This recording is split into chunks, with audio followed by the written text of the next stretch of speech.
you very much. Please be seated.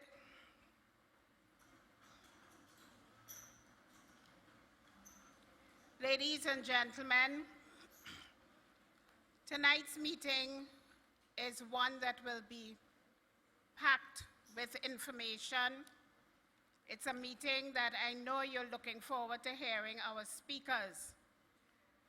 But before you get too comfortable, I'd like to make sure that you are properly welcomed to this constituency and this part of Trinidad and Tobago.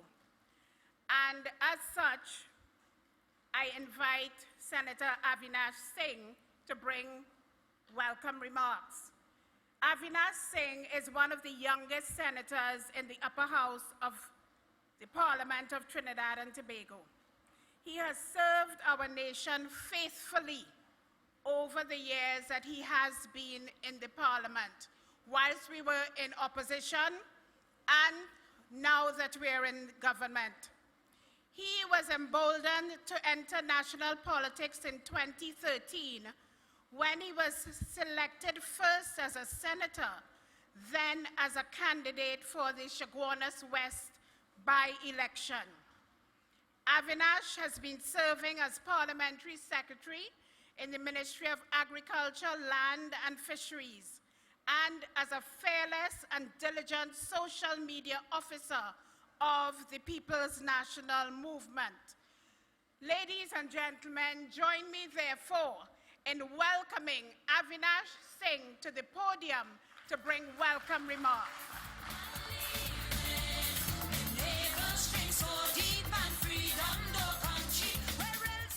Thank you kindly, our Lady Vice Chairman and Minister of Planning, and the Honorable Camille Robinson Regis, one of the most powerful women that this party has, proudly, who manages the affairs of this government in the Parliament day after day, night after night. Give her a warm Chaguanas welcome. Political leader of the People's National Movement and Prime Minister of the Republic of Trinidad and Tobago, Dr. the Honorable Keith Christopher Rowley, who is on our way, the captain of the ship and the one who is steering this country in a path to progress. Let's give him a round of applause as he makes his way to this venue. Deputy political leaders of this great party, I acknowledge the invincible Joe Newell Williams, Marlene MacDonald, and Rohan Sinanan in the crowd. Let me also recognize the powerful speakers tonight that you will hear. None other than our Attorney General, Faris Al-Rawi. Ladies and gentlemen, the one and only, hardest working, the best ever, Faris Al-Rawi, Attorney General of the Republic of Trinidad and Tobago. A colleague, a friend, a brother, a father figure, none other than my colleague, Minister of Agriculture, Land and Fisheries, Senator the Honorable Clarence Rambrat, and coordinator for this constituency. And I am sure with his guidance and his leadership, this will be another PNM constituency in the coming months. Officers of the People's National Movement, members of Cabinet, I acknowledge the Minister of Energy, the Honorable Franklin Khan, Minister of Trade and Industry, the Honorable Paula Gopi-Skoon, Minister of Foreign and CARICOM Affairs, the Honorable Dennis Moses, Minister of Health, the Honorable Terence Dial Singh, Minister in the Ministry of Finance, the Honorable Alison West, Minister of Community Development, Dr. Nayan Gadsby Dolly, and all other members of the government as they make their way. Reach here safely, because tonight, this meeting is going to be fire. This meeting is going to be packed with power.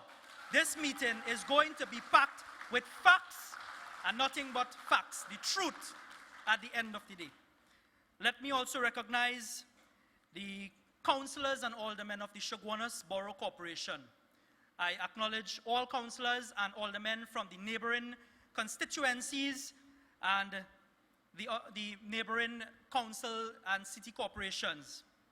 My dear friends, I want to also acknowledge my good friend and a father figure who has made the way Terry Rondon, you have always been there for me, and I want to acknowledge you. Thank you for always being there. All other members of the People's National Movement, ladies and gentlemen, tonight you are going to hear from a battery of PNM speakers. And my duty here tonight is simply to welcome you to this warm, enchanting place here in central Trinidad, where all cardinal points lead to Chaguanas, and in particular, the Chaguanas East constituency, and across the road, Caroni Central. Ladies and gentlemen, in this trust to carry the news of this party, to carry the good work of this government, I ask you to please pay attention to the People's National Movement, because this country has no opposition. This country's opposition is a bunch, is a pick-up side, and all they are really in trust to do is to make sure that this country is chaos. As our founding father said, without the PNM, there is chaos. And at the end of the day, my dear friends, the United National Congress, all they are particularly pleased in doing at this point in time is opposing for opposing's sake, and they are not supporting anything that this government bring in support of the people of this country. Yet still, they beat their chests and they say they are people for all. But I know they have their own problems, and we will not get into that.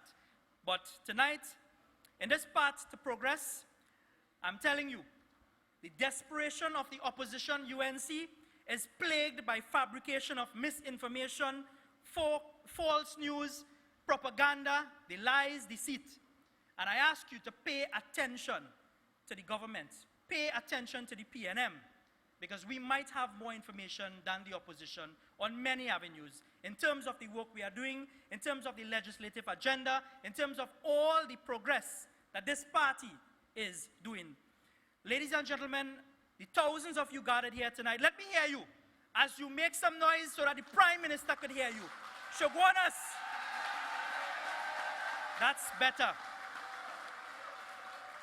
That's better. So, to the thousands of you gathered here tonight, and the hundreds of thousands of you, tune in to TV6, T10, IETV, Synergy TV, I-95.5, 91.9, 103 FM, 98.1, Vibe City 105, Radio 90.5, Power 102 FM, Sangeet 106 FM, and live stream. Let me also recognize Minister of Labor, the Honorable Jennifer Baptiste Primus, and my colleague, Assistant General Secretary, Senator Daniel Duki, and for all those members of Parliament here. And ladies and gentlemen, I ask you to please follow the PNM's handles on Facebook, Twitter, YouTube, and all other social media platforms. Those of you all who are not here, we ask that you follow us, we ask that you keep in touch and understand that this party is the only political party that will save this country, take us into greater heights, and continue path to progress. Thank you, welcome, and good night.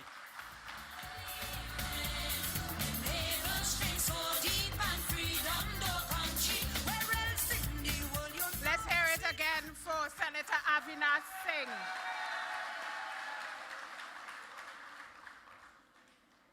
Ladies and gentlemen, the wisdom of elders are passed on in proverbs and sayings. Proverbs designed to make one think. For example, what is done in dark always comes to light. What is good for the gray goose is good for the gander. And these days, one that is particularly noteworthy is one that we say sometimes, what is sweet in goat mouth is, okay.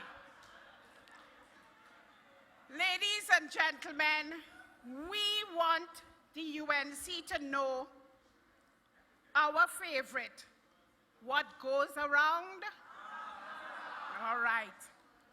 Tonight, ladies and gentlemen, we are in the heartland of Trinidad and Tobago, a place I dare say that the UNC takes for granted. Chaguanas and Caroni once had the privilege of PNM representation. You all remember Manik Ramsaran? And as you know, if it happened once, it could happen twice. And we are ready, willing, and able to take over representation in this area. Tonight, we gather in this hall for knowledge. Under this very roof, we will defend our democracy, our party, and the people of Trinidad and Tobago. Tonight, ladies and gentlemen, we ask you to listen very intently to all our speakers. We ask you to listen generally in Trinidad and Tobago to what is going on now. We ask you to pick sense from nonsense. We are proud that you, through the PNM, have been educated with free education from nursery to tertiary to be able to discern between fact and fiction. Fool me once, shame on you. But fool me twice, shame on me. Chaguanas, Central Trinidad, you must not be fooled again. I'm asking you to recall that it is the PNM that built the Chaguanas Borough Corporation Administration building. It is the PNM that built Lisa's Gardens. It is the PNM that built Edinburgh 500, Oasis, Egypt. It is the PNM that built all the roads and infrastructure in this area. It is the PNM that built Point Lisas. It is the PNM that built Chaguanas Government Primary School, Chaguanas South Secondary School, Chaguanas North Secondary School, all built by PNM, PNM, PNM, PNM. But ladies and gentlemen, I want to ask you a question. If we had an AG, I just want to be sure of the figure. Is it about $1.6 billion for fees? If we had $1.6 billion that would have been paid, is paid? All right. 1.4 billion paid for fees. You know what we could have been doing in Trinidad and Tobago today? $1.4 billion. We could have got 2 national oncology centers because one cost $663 million. We could have got 70 primary schools because one primary school costs $20 million. We could have got, Minister Nyan Gatsby Dolly, 140 community centers because one costs $10 million. We could have got, Minister of Housing, 2,333 houses at a cost of $600,000 a house. We could have got 28 health facilities, Minister of Health, at a cost of $49 million for one. We could have got 28 stadia at a cost of $50 million for one. We could have got, Minister of Agriculture, 40 fishing facilities at a cost of $35 million for one. If we had that $1.4 billion, we could have acquired one multi-purpose vessel for Ministry of National Security, 2 naval patrol vessels. We could have resumed the accelerated housing program. We could have rehabilitated all the HDC apartments. We could have got the two ferries to take us between Trinidad and Tobago. We could have got the upgrade of roads through the PURE program, the construction of a vehicular and pedestrian bridge in Diego Martin. We could have got a transportation program for the East-West corridor. We could have refurbished bridges. We could have refurbished local roads in this very borough of Chaguanas. Ladies and gentlemen, we could have got the development of rural communities, the development of several tourism sites. We could have, in the Ministry of Health, upgraded all our medical equipment. We could have done a special program on the treatment of adult cardiac disease, a special program in renal dialysis. We could have refurbished hospitals and bought new beds. We could have upgraded the Mahaika Oval. We could have provided agricultural access roads and forestry access roads. Ladies and gentlemen, that is what we could have done with $1.4 billion. And that $1.4 billion was spent on legal fees. I want you all to soak that in. That is what we could have done with that $1.4 billion. But ladies and gentlemen, don't be worried. I hear people quoting scripture. I'm not saying where, because I used to have court closed, but all I have now is parliament closed. But I hear people quoting scripture, but I don't know if they don't know the commandments. Thou shalt not steal. Thou shalt not bear false witness. Thou shalt not covet. You all know anymore? Thou shalt not covet their neighbor's goat. Anyway, tonight, ladies and gentlemen, we have a panel of distinguished gentlemen, men who are walking the talk, men who are committed to a better Trinidad and Tobago, men who are led by a man of valor, the Honorable Dr. Keith Christopher Rowley. Where he goes, ladies and gentlemen, we follow. What he does, ladies and gentlemen, is resulting in the fact that no one can hold a candle to him.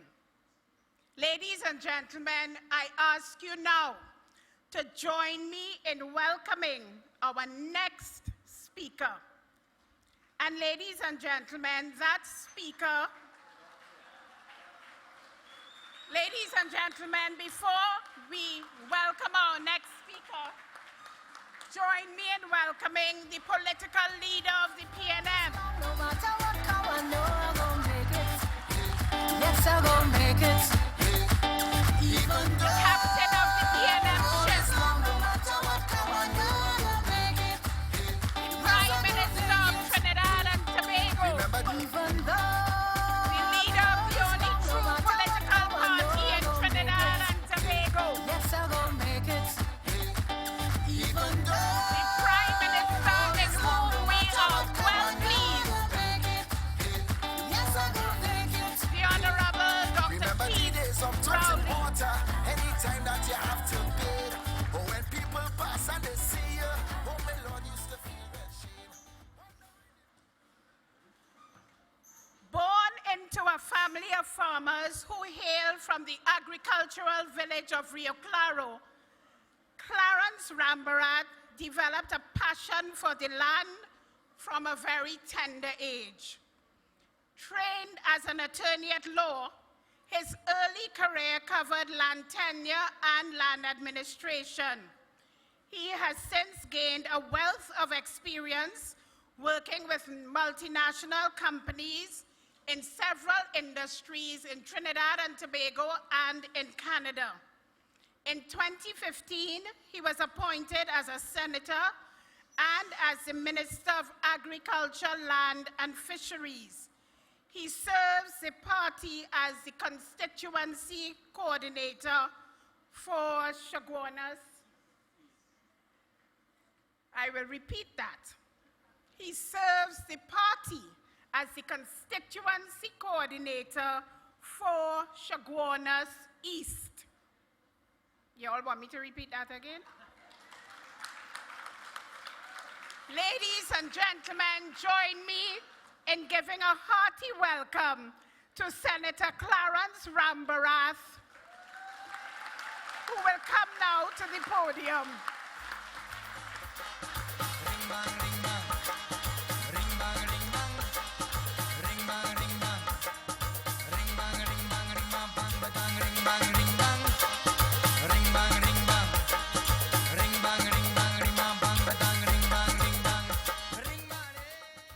Chaguanas East.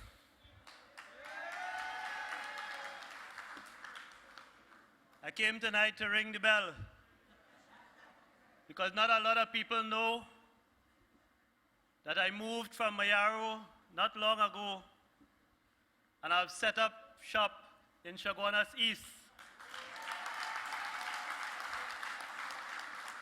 Because that is what the PNM does when we have the people's business to do. I want Chaguanas East to know that I'm here to work for you. Political leader, Prime Minister Dr. Keith Rowley, other party executives, representatives from the various constituencies, local government representatives, particularly those who will seek to go back again into the Chaguanas Borough Corporation, and those who will offer themselves for the first time for the Chaguanas Borough Corporation, and for those local government representatives already in and seeking towards the end of this year to get in. My colleagues on the podium tonight, of course, the reliable Camille Robinson-Regis, my former university friend and secondary school friend before that, somebody who I questioned if he was working hard enough. And last week I got my answer. And of course, the former coordinator for Caroni Central, and the man who has replaced me in my hometown, Mayaro, Senator Avinash Singh.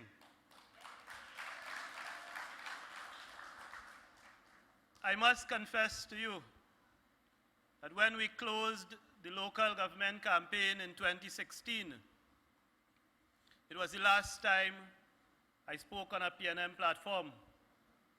Not because I went to bed, because as a party and as a government, we've shifted our attention to the work at hand in the country.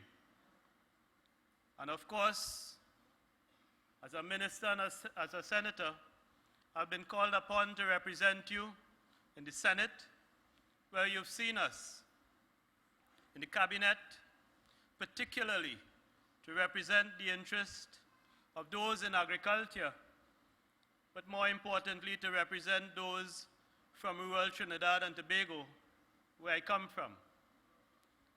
You've seen us across the country in PNM activities and outside of PNM activities, representing you and representing Trinidad and Tobago. And as I listen to my colleague, Minister Robinson, talk about the things we could have gotten, the long list from hospital to houses to schools, to opportunities for young people. I say to you, thank God, Notwithstanding the things we could have gotten, in September 2015, we got Keith Rowley and the PNM in government.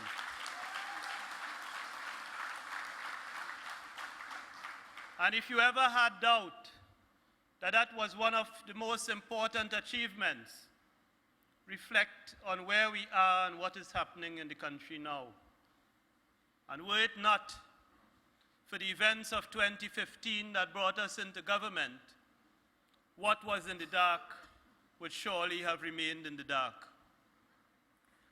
And throughout the length and breadth of this country, but in particular in the parliament where we serve, we've been accused of something, and even some of you in the PNM, from time to time, in your impatience, you have said, nothing is happening. But there's a Bajan calypso that I like, sung by Red Plastic Bag, and it says, something is happening. And even though it's taken a significant amount of legislative work, it's taken a lot of effort, that something is a very important something. I'll say no more, because I deliberately came tonight not wearing anything that resembles court clothes, so that I could stay out of other people's business and talk to you about my business and your business. And the first area I want to talk about relates to land. And those who have followed me know how much I've said about land. You see, when land was cheap, and when land was in parts of the country, like even Presal, I reflect on 2002, when I was at Caroni 1975 Limited. My colleague Wayne Innes is here. And there's an area of Presal called Polo Recreation Ground. And we had some lots available in Polo Recreation Ground. And we could not beg people to buy it for $16,000, even though they had the opportunity to pay $200 a month until they finished paid. And I've lived to see land, squatter regularization sites in Presal, in Karapichaima, and in other parts of central Trinidad. But the lots are now valued at $500,000, with a house on it valued at $1 million. And land has become a precious and expensive resource. And I've talked about the breakdown in the administration of land, the squatting, and all the difficulties we've had in managing the lands. And as minister and as a government, we have put a lot of effort into doing better into the administration of lands. We looked at housing in a particular way. A lot of people, because we talk a lot and there's a lot of information, but we take pride sometimes in our country in saying, I don't know, I didn't hear, I didn't read, but I have an opinion. But one of the first things we did in respect of housing was to look at the Land Settlement Agency and make the land more affordable to those people who are already regularized or those people who have to be regularized. And I give credit to the three ministers who have been in that ministry, Minister Marlene MacDonald, Minister Randall Mitchell, and now Minister Dillon. We looked at something that has gone unnoticed in this country. There are lots of parts of Trinidad where you have people who are residential tenants of state land. For example, in Aruca, St. Augustine, Curep, up in Toco, right through to Port of Spain on the east-west corridor, in parts of San Fernando. You have people who have leased state residential land for 30 years. The leases have expired, and those people, based on the existing policy, were called to pay a fresh set of annual rent, which would have meant paying for the second time, or in some cases for the third time, for the same lot of land. And after a lot of discussion and a lot of work and consultation, the cabinet decided that where somebody was leasing residential land and the lease came up for renewal and the same person remained the tenant, that they would have the option to pay a discounted 30% price for that land or an annual rent which reflected a significantly discounted value. There is something that we thought a lot of people will gravitate to when we thought about the young people in particular and the inability and the difficulty in being able to access a residential lot of land. We brought in the aided self-help housing program, which offered the opportunity to applicants to access a residential lot in a highly desirable area at 30% the market value. And that leads me to the Petrotrin workers and the former workers of Petrotrin. And what as a government, we've decided beyond what the law requires us to do through the collective agreement to deal with this matter of land for Petrotrin workers and access to land. And I want to say something that I said in the cabinet during a debate on a motion relating to Petrotrin. I say that it is not something that brings me any happiness or brings any of my colleagues any happiness in having to address Petrotrin. But I made the point that while I keep hearing defenses of the former Petrotrin workers and cries for a way to be found for the former Petrotrin workers, I was not hearing plans for dealing with the burden that had been placed on the taxpayers in respect of borrowings that we could no longer carry on. And I said something else. I said, I personally know what it is to have a brand new and still young family being placed in an executive position in Caroni 1975 Limited and being called upon not just to be a participant in the closure of the company, but also to be somebody who provided technical advice and support to make it happen. But in my heart, even to today, I knew that as in Petrotrin, in Caroni 1975 Limited, it was a PNM government left with no choice, having to make a difficult choice and being prepared to make that difficult choice. But the government has gone based on an undertaking initially given by the Prime Minister in Pointe-à-Pierre and based on a statement the Prime Minister delivered in the House of Representatives on Monday, 17 December 2018, the last sitting before Christmas. The Prime Minister gave a full and clear commitment. And the commitment had 6 elements. The first is to give the opportunity, based on a criteria, for former Petrotrin workers to own their own homes. And let me reflect on Caroni a little bit, because it was the same intention in Caroni.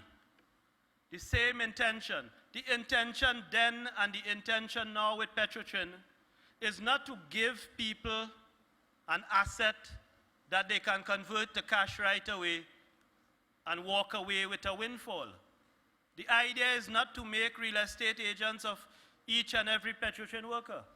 The idea is, as a country, to give them a head start in owning the thing that is most valuable to any citizen of this country, a home, and to ring-fence that opportunity with restrictions that would ensure that they do not dispose of that asset, but they hold it for their families, they build a house on it, and they are able to build the rest of their life around this asset. With that, the second commitment was in respect of the locations. And when you think about Petrotrin and when you think about that sector, you think about Southwest Trinidad. But the Prime Minister was very clear that he recognized as our leader that petrotrain workers are to be found across the country, and the opportunities for those workers must therefore be placed across the country. So the opportunity to access a housing lot is in respect of land in the east from Orange Grove right down to the end of southwest Trinidad. And we've already identified in his statement, the Prime Minister gave some of the locations across the country and committed that these very valuable lots would be made available based on a specific criteria. In respect of agriculture, we understand that there are workers or former workers of Caroni who have an interest. Some of them are already in agriculture. Some of them are from families with an agriculture background. And some of them may wish to now enter agriculture. And the fourth thing that the Prime Minister said in his statement was that those who wish to avail themselves and those who can put forward a credible plan for their involvement in agriculture would be given the opportunity to access land, either state land or PSAEL, Palo Seco Agricultural Enterprises Limited land, in southwest and other parts of South Trinidad. The fifth commitment given in that statement to the petrotrain workers is a commitment in respect of those who wish to access land for agriculture, a special program in the Agricultural Development Bank where they would be able to access financing for their projects. And the sixth area is drawn from this aided self-help housing program. In that program, it is not just the opportunity to access a housing lot at a significantly discounted price. It is also the opportunity to access building plans for a residence. It is also the opportunity to access technical assistance. It is also the opportunity to not only access a parcel of land, but to access a fully serviced lot of land. And the sixth commitment, as I say, was to ensure that beyond the land, beyond the opportunity to own a house, the other things that form part of the aided self-help program would be made available to the former petrotrain workers. And ladies and gentlemen, notwithstanding, just as in Caroni 1975 Limited, notwithstanding the difficult choice, notwithstanding an impossible choice, notwithstanding how we feel personally and how we wish that we do not have to make decisions, the government, your government, has gone beyond the letter of the collective agreement, gone beyond the commitment of the law, and has found comfort in a commitment that ought to make us all comfortable as citizens of Trinidad and Tobago, that we have done the best that we can do. And I know beyond Caroni and beyond petrotrain, there are citizens across the country who wish to avail themselves of the opportunity. And that opportunity still presents itself in the aided self-help housing program.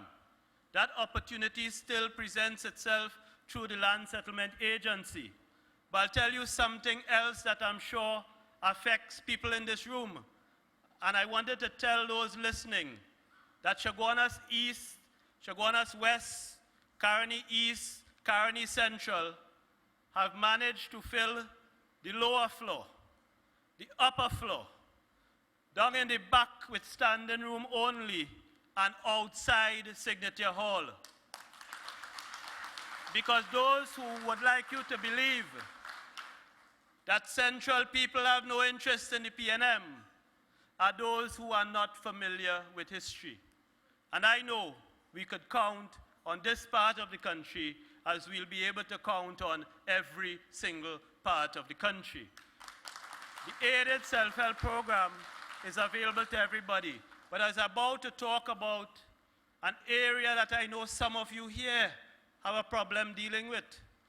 we've managed to create the Land Settlement Agency and to have sites designated for the LSA to work on. But what we find from time to time, for example, in my community of Lendor Village, in Chaguanas East, you know, in Jonestown in Arima, the land formerly known as the Mission Lands, in Brasso Seco, going up to beautiful Brasso Seco, in my colleague Anthony Garcia's constituency, in Point Fortin, my colleague Minister Dillon's constituency, in my home community, Guayaguayari Road, Rio Claro, what we have found is that there are substantial residential developments on sites that are not covered by the LSA.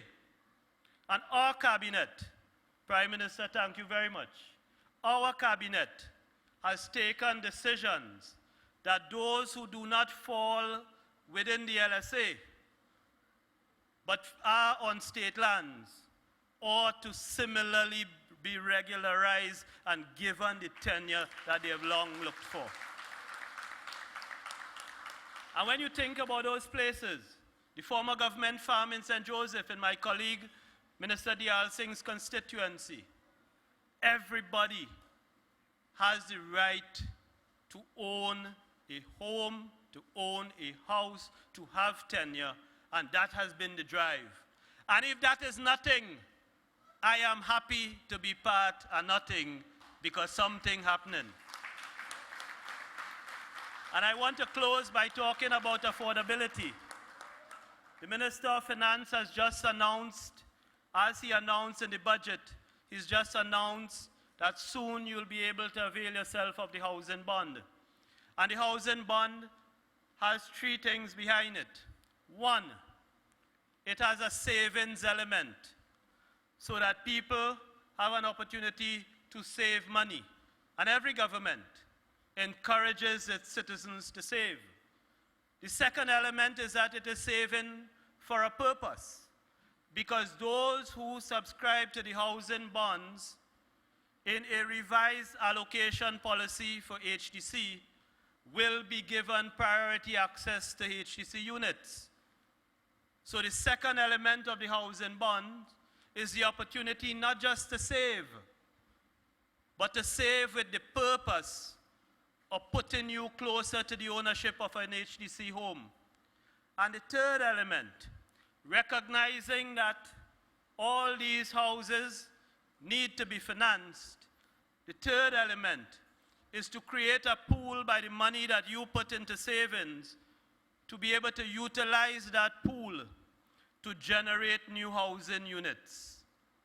And those three elements are an important part of the housing bond.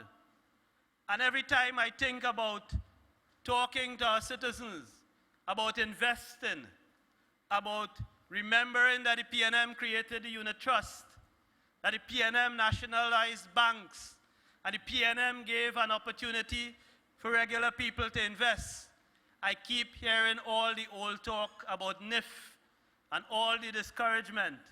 And you know what I remember most of all? The Ponzi scheme. Well, we're dealing with a different kind of Ponzi scheme right now. So I want to close by saying to you, tonight I've come to talk to you about land, particularly residential land, and our brothers and sisters who have left Petrotrin. I've come to talk to you about affordability, the opportunity to save, and another opportunity under the People's National Movement to participate in what happens in this country. I want to thank you for your patience, your understanding, your prayers, and your support. And I want to say to Chaguanas East, thank you. I'm home, and I'm ready. Great is the PNM. Great is the PNM. Great is the PNM. And we will always prevail.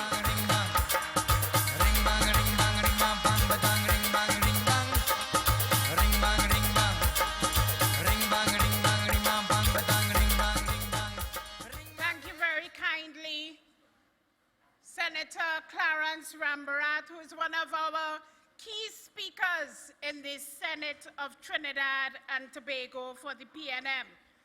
Well, ladies and gentlemen, the same person who talked about the Ponzi scheme is the one who also said that Jesus had 12 disciples who all betrayed him. All 12. That's the same person. All 12. I don't know if she didn't know about the one. But ladies and gentlemen, before we hear more from our gentlemen on the platform, Chaguanas and the central constituencies have an element of entertainment for us tonight. And we have with us Chutney Soca Monarch, Nishad M., who is also one of our Carifesta brand ambassadors. He is also accompanied by the Kanayak Dance Academy. Join me, ladies and gentlemen, in welcoming Chutney Soca Monarch, Nishad Meru, and the Kanayak Dance Academy. Yeah. Good night, Chaguanas. How you guys feeling? Can I get a wave like this? Can I get a wave? Come on. Listen. Since I was a little boy, I jumping up inside of every carnival. Music have me whining down and I want to walk up on all Clap the your hands pretty up. girls. Clap, clap, clap. Come on, everybody. Clap. It have a flavor that causing my behavior, yeah. Upstairs, join it. No, I don't need no saving, just keep the music playing, yeah. Listen. Cause when the dolac start to play and the dancers start to ring, look a bottle and a spoon and a tune and everybody say, Chutney in the carnival, Chutney in the bacana. Throw your hand up in the air, everybody hand up in the air. Watch we in the carnival, check we in the bacana. See your hand up. Can I teach you guys a dance? Everybody put your hands like this, son. Roll your waist, roll your waist, roll your waist, roll your waist, roll your waist. Upstairs, show me some love. Come on. From the break of dawn when my head on gone, so come and jam up on me, darling. Hey, hey, hey, hey, hey. And when the sun set on the festival, oh gosh, no, we can still be jamming. Upstairs alone. Can I see all the hands like this? Upstairs. The way that we this party like a Bollywood movie, yeah. Look how they winding up their body, them pretty, pretty lurky, yeah. Can I get one person to stand up and dance? Is it you? Cause when the dolac start to play and the dancers I know start to Chaguanas ring, must have one person to get up and dance. Who's it gonna be? everybody Come on. say, Chutney in the carnival, Chutney in the bacana. Throw your hand up in the air, everybody hand up in the air. Watch we in the carnival, check we in the bacana. See your hand up, hand up, hand up. If you're not clapping, clap for me right now. Come on. Roll your waist, girl. Roll your hands up. Roll your waist, girl. Roll your hands up. Roll your waist. Roll your hands up. Roll your waist. Listen. Pise masala. Are pise masala. Lady Woods, listen. Pise masala. Pise masala. Pise masala. Pise masala. Every time I pass it, girl, you pise masala. Every time I pass it, girl, you pise masala. Listen. Every time I pass it, girl, you're grinding masala. Every time I pass it, girl, Come on, you're show all the grinding hands like this. masala. Wave your hand in the air. Hand up in the Wave air, your hand hands up in in the the air. air, hand up everybody, hand up in the air, hand up in the air, hand up in the air, hand up everybody. Upstairs. Turn up, turn up, turn up, turn up, turn up, turn up. Let me see you walk up, walk up, walk up. Make some noise for the dancers. Walk up, come on, let me roll it. Come on, let me roll it. Come on, let me roll it. Come on, let me roll it. Come on, let me roll it. Roll it. Come on, let me roll it. Roll it. Come on, let me roll it. Roll it. Everybody say. Chutney in the carnival. Chutney in the bacana. Watch we in the carnival. Check we in the bacana. You sure am in the carnival. Nibal in the bacana. One more time. Let me dance like this. Everybody, everybody. Roll your waist, girl. Roll your waist. Roll your waist, girl. Roll your waist. Roll your waist. Roll your waist. Roll your waist. I am 2018 and 2019 Chutney Soca Monarch. Them. Thank you. Make sure and check out Carifesta 2019 on Instagram. Carifesta happening right here in August in Trinidad and Tobago. Somebody say yeah, yeah. Love you.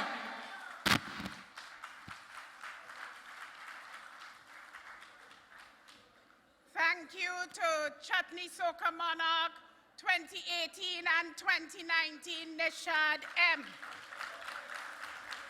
And to the Kanayak Dance Academy. A third-generation parliamentarian, Faris Al-Rawi, has upkept the high standard of noble service to our nation and diligent service to our political party. He has been involved in the politics of our country since 1995. He was admitted to practice law in 1996 and has been active in that arena ever since. Faris first entered Parliament in 2010 as an opposition senator and served with distinction. He has also served the party as our public relations officer for 2 consecutive terms. At present, he fearlessly serves as our nation's Attorney General and Member of Parliament for San Fernando West. Ladies and gentlemen, it is my honor and I am sure your distinct pleasure for me to introduce and for you to hear and listen to attentively our Attorney General, Faris Al-Rawi.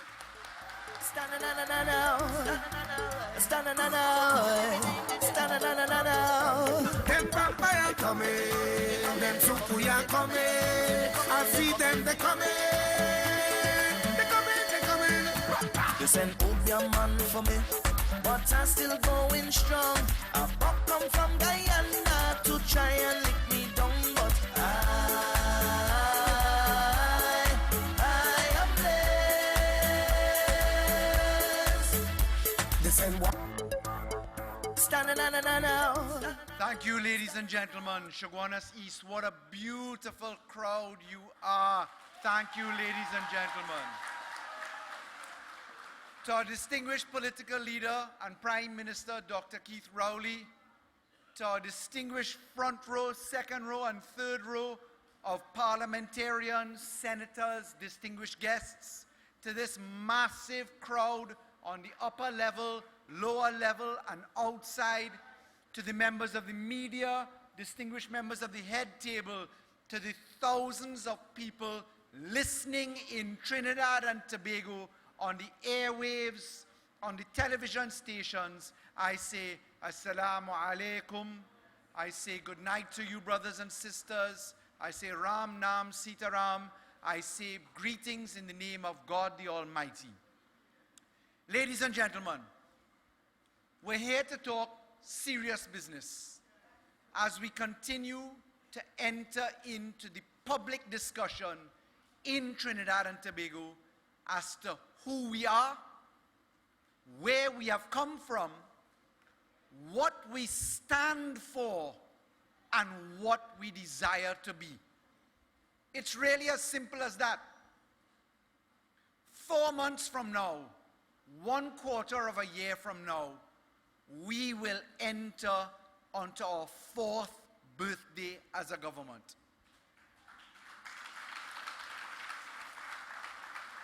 Like any journey of this kind, our story is one that will be told for a very long time, and let me say why. We entered into Trinidad and Tobago's governance cycle watching the expenditure of nearly $400 billion, money flowing like water, projects moving like rain. We watched our country be told that everything was on the right path. We entered in expecting a particular environment, expecting to pick up the reins and to go running quickly out of that starting booth, only to realize Treasury empty, oil price flat, billions of dollars in expenditure to be paid, and then the exercise of what that value for money purchased. And so your government went to work stabilizing the economy, firstly ensuring that we could maintain employment in the public sector. Our country requires $1 billion a month to pay public servant salaries alone. Nothing else. $1 billion a month. And in straightening our path, balancing our ship, making sure we took the right measure, we were each given particular tasks. In my case, the Honorable Prime Minister saw it fit to ask me to hold the office of Attorney General and Minister of Legal Affairs. So tonight, I will account for my role in the government that I form a part of, because this exercise is not I, this exercise is we. And the question being asked is, what have we done and what do we stand for? Let me put this into context quickly.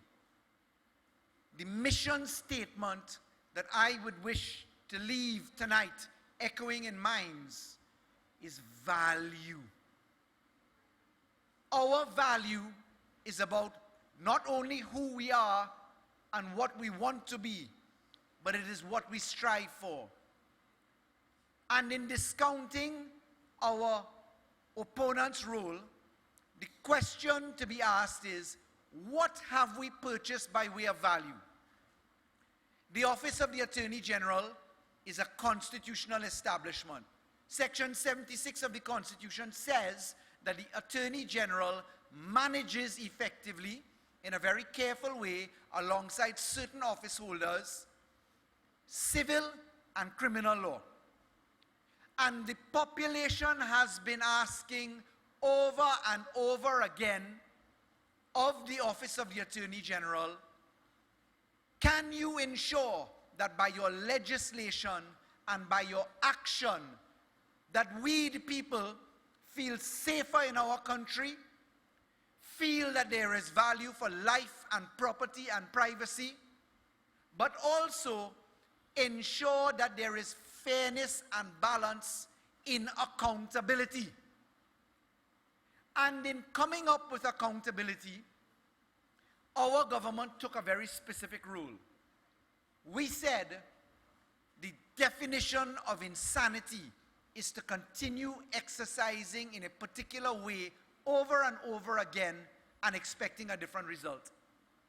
And we recognized that it was okay to go to Parliament and raise the fines for firearms and put an extra 5 years for something and an extra 12 years for something. But all of this makes no sense if the criminal justice system does not work. Because how do you ask for accountability? How do you ask for people to be afraid or mindful of the application of the law? How do you put into effect that you will do the time if you do the crime, if you never get to a point of guilty or not guilty?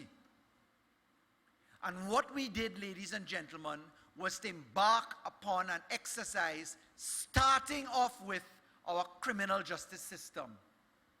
Now, yesterday in the Parliament, I heard David Lee, the Chief Whip, the chairman, stand up and say something which was rather striking to me.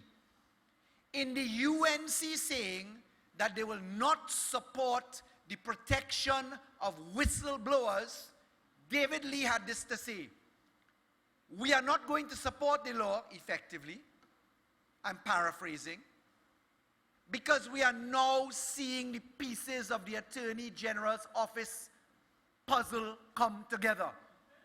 And I was struck by that. I was struck by the fact that the UNC's rationale, led by Senior Counsel Kamla Prasad-Bissessar, was no support for witnesses, no protection for them, because they now understand the puzzle's makeup. So let me put the puzzle out in the open tonight for those of us that may not have paid attention. First round, criminal justice reform. 29,000 preliminary inquiries in arrears, 143,000 cases in the magistrates' court per year. Not enough criminal lawyers, not enough criminal judges, not any operation under rules of court. Hundreds of people line up every day to hear their name call or don't call and then walk off into the sunset. Fraud matters. 19 years in arrears, 20 years in arrears. Murder trial, 25 years in arrears. Billions in witness protection program. We said, let us division our courts. Let us put in rules of court. Let us ensure that we take out 100,000 road traffic cases. Let us make sure that we allow for the electronic filing of court documents. Let us make sure you could pay electronically. Let us make sure you have a family and children division, specialist courts, a criminal division, specialist courts. Let us increase the number of judges by 77%. Let us put more defense attorneys in a public defender system. Let us make sure that we abolish preliminary inquiries. Let us make sure that you have plea bargaining legislation. Let us make sure that you have access to bail. Let us make sure that you have judge-only trials. Sounding familiar? You see, what we were told in the parliament in stage 1, nobody will do a judge-only trial. Nobody will use a plea bargaining agreement. Nobody will respect the rules of court. Nobody wants more judges. Until the chickens start to come home to roost. So second stage, ladies and gentlemen, was the government's anti-corruption program. We started at day 1. We entered into forensic audits. We entered into analysis. You saw the response, light a fire in Wassa, hide documents somewhere else. We went to work, but we took a very different approach. There was an experiment in this country, which is now coming under analysis. That experiment was called a pre-action protocol smear campaign, a PAP smear campaign. Anand Ram Logan, as Attorney General, pioneered a particular course of action. Massive civil litigation, stand up on a platform every Monday morning and make sure to threaten everybody. I can tell you that 8 years later, holding the office that he held now, we are still managing the litigation that he started.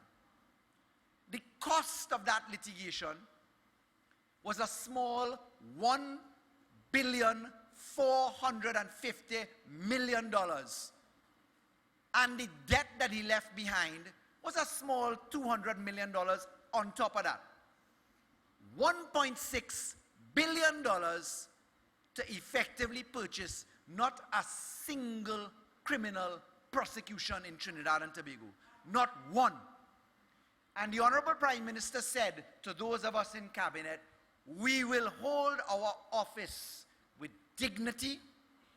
We will act without fear, favor, malice, or ill will. Either you produce your results or you don't produce anything at all. Let your actions speak louder than your words. And therefore we went into that matrix of follow the money. And what was the UNC's response to follow the money litigation? Let me tell you what the follow the money bills were. FATCA, otherwise known as foreign account bills. What did they do? They opposed it. Secondly, Global Forum, the European version of the American FATCA, foreign accounts in Europe legislation. What did the UNC do? Opposed it. Income tax amendment bill, to allow the Trinidad and Tobago Police Service, the Board of Inland Revenue, to prosecute from the information inside of the Board of Inland Revenue matters concerning fraud and complex fraud. What did the UNC do? They opposed it. Proceeds of Crime Amendment, Anti-Gang Law Amendment. And let me tell you what in the Anti-Gang Law we included as a schedule to the Anti-Gang Act. Perversion of the course of justice and money laundering. In other words, if you get 2 or more people engaged in white-collar crime, that is considered to be gang activity. What did the UNC say to that? No. We then went into an exercise of making sure that we accounted for our land titles and our companies. Because where do you hide money? Where does a drug dealer hide money? Where does a criminal engaged in cheating people hide money? You hide money in land, in a business, or in cash. Those are the 3 places you hide it. And what we said was that we would ensure that we would treat with the land side of the equation and the company side of the equation and the cash side of the equation in different ways.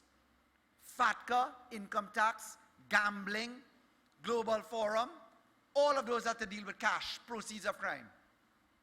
On the company side, we said we will introduce something called disclosure of beneficial ownership, meaning who is the real owner of the shares in a company, not the name it is registered in, who's pulling the strings. That's called beneficial ownership.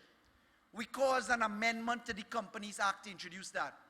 And the second part of it was we introduced an amendment to cause a new registry for non-profit organizations. Why? Non-profit organizations are largely excellent bodies with charitable purpose, but a lot of them have the ability to be abused. And so we said that we would push a non-profit organization law. But ladies and gentlemen, it is on the land side that we went to work by ensuring that we had the Land Package, Registration of Title to Lands Act, Land Adjudication Act, Land Tribunal Act, and the States Liability Suits legislation. 4 pieces of law to make sure we treated with how land was managed. But one more. There is lying on the Parliament floor right now something called the Registration of Deeds Bill. And that Registration of Deeds Bill is to take away an abuse that people exercise to hide the proceeds of their crime.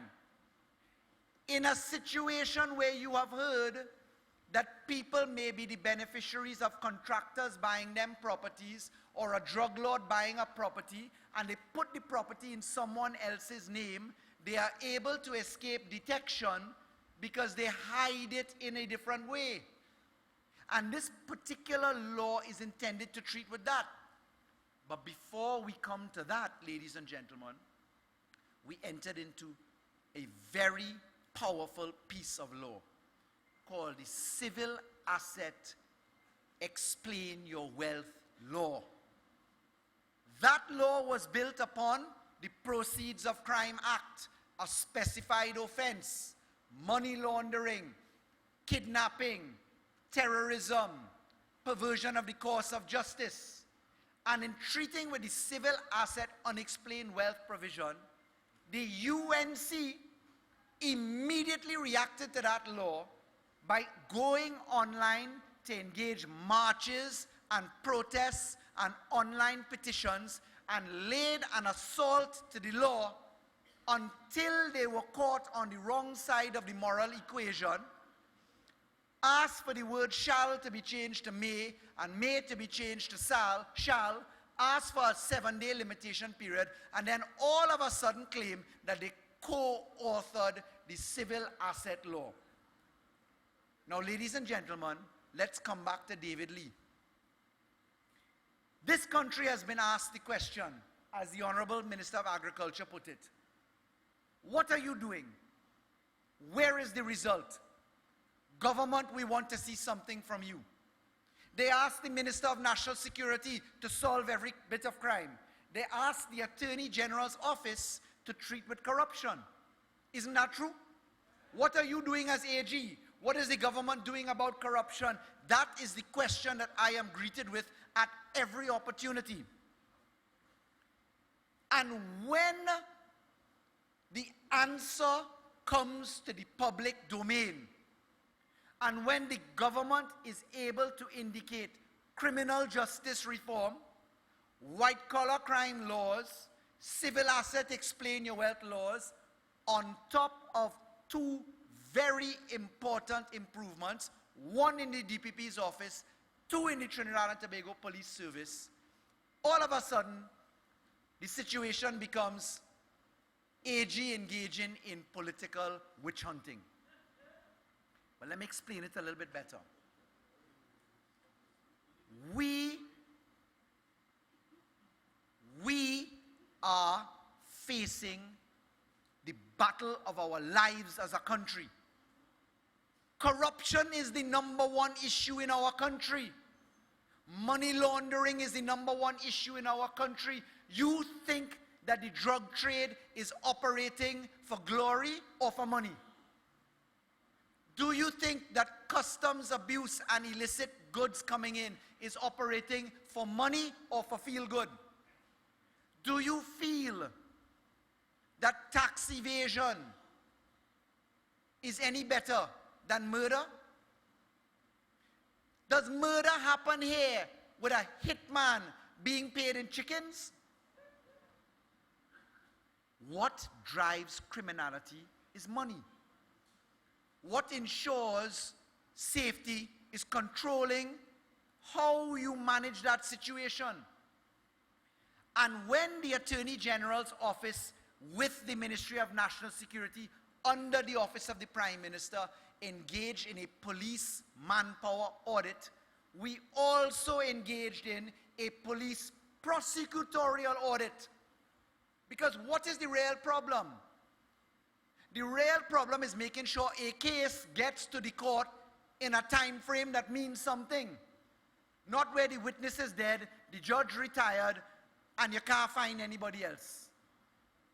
And engaging in a police prosecutorial audit, and in the Prime Minister having the wisdom to appoint an action-oriented commissioner of police, the Trinidad and Tobago Police Service installed into its fold, as the Commissioner of Police has announced since March of this year, but people weren't listening.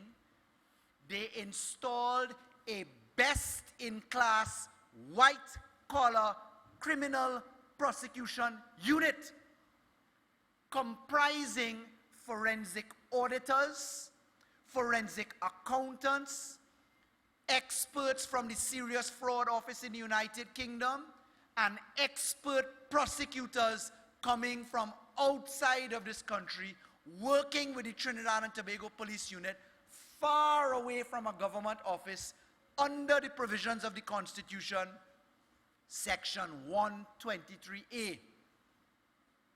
And that unit, in conjunction with a DPP's office, where the Attorney General's office, as the line authority for the DPP, gave 80% of our budget to the DPP to make sure the DPP had the finance and structure to work.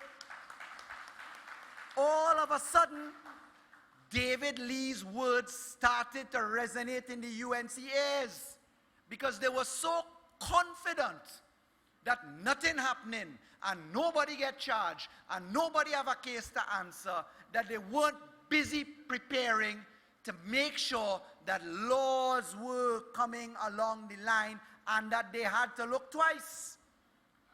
But not them alone, ladies and gentlemen. Our laws are not for the UNC. They are for Trinidad and Tobago, and they apply to us. And when we come to the Parliament of Trinidad and Tobago and say, as we have, bring a civil asset explain your wealth law, apply it to the PNM government first. Bring a whistleblowing protection law, apply it to a PNM government first. Let me explain that. You remember in the period 2010 to 2015, every Monday morning was a scandal on everything. Who pinching who thieving who asking for what. Life sport, ladies and gentlemen. Life sport was a $1 billion corruption aspect under investigation where murder happened in this country. People shot dead in their bed. Then Minister of National Security Gary Griffith at war with his own government over life sport. And in that structure, where are witnesses?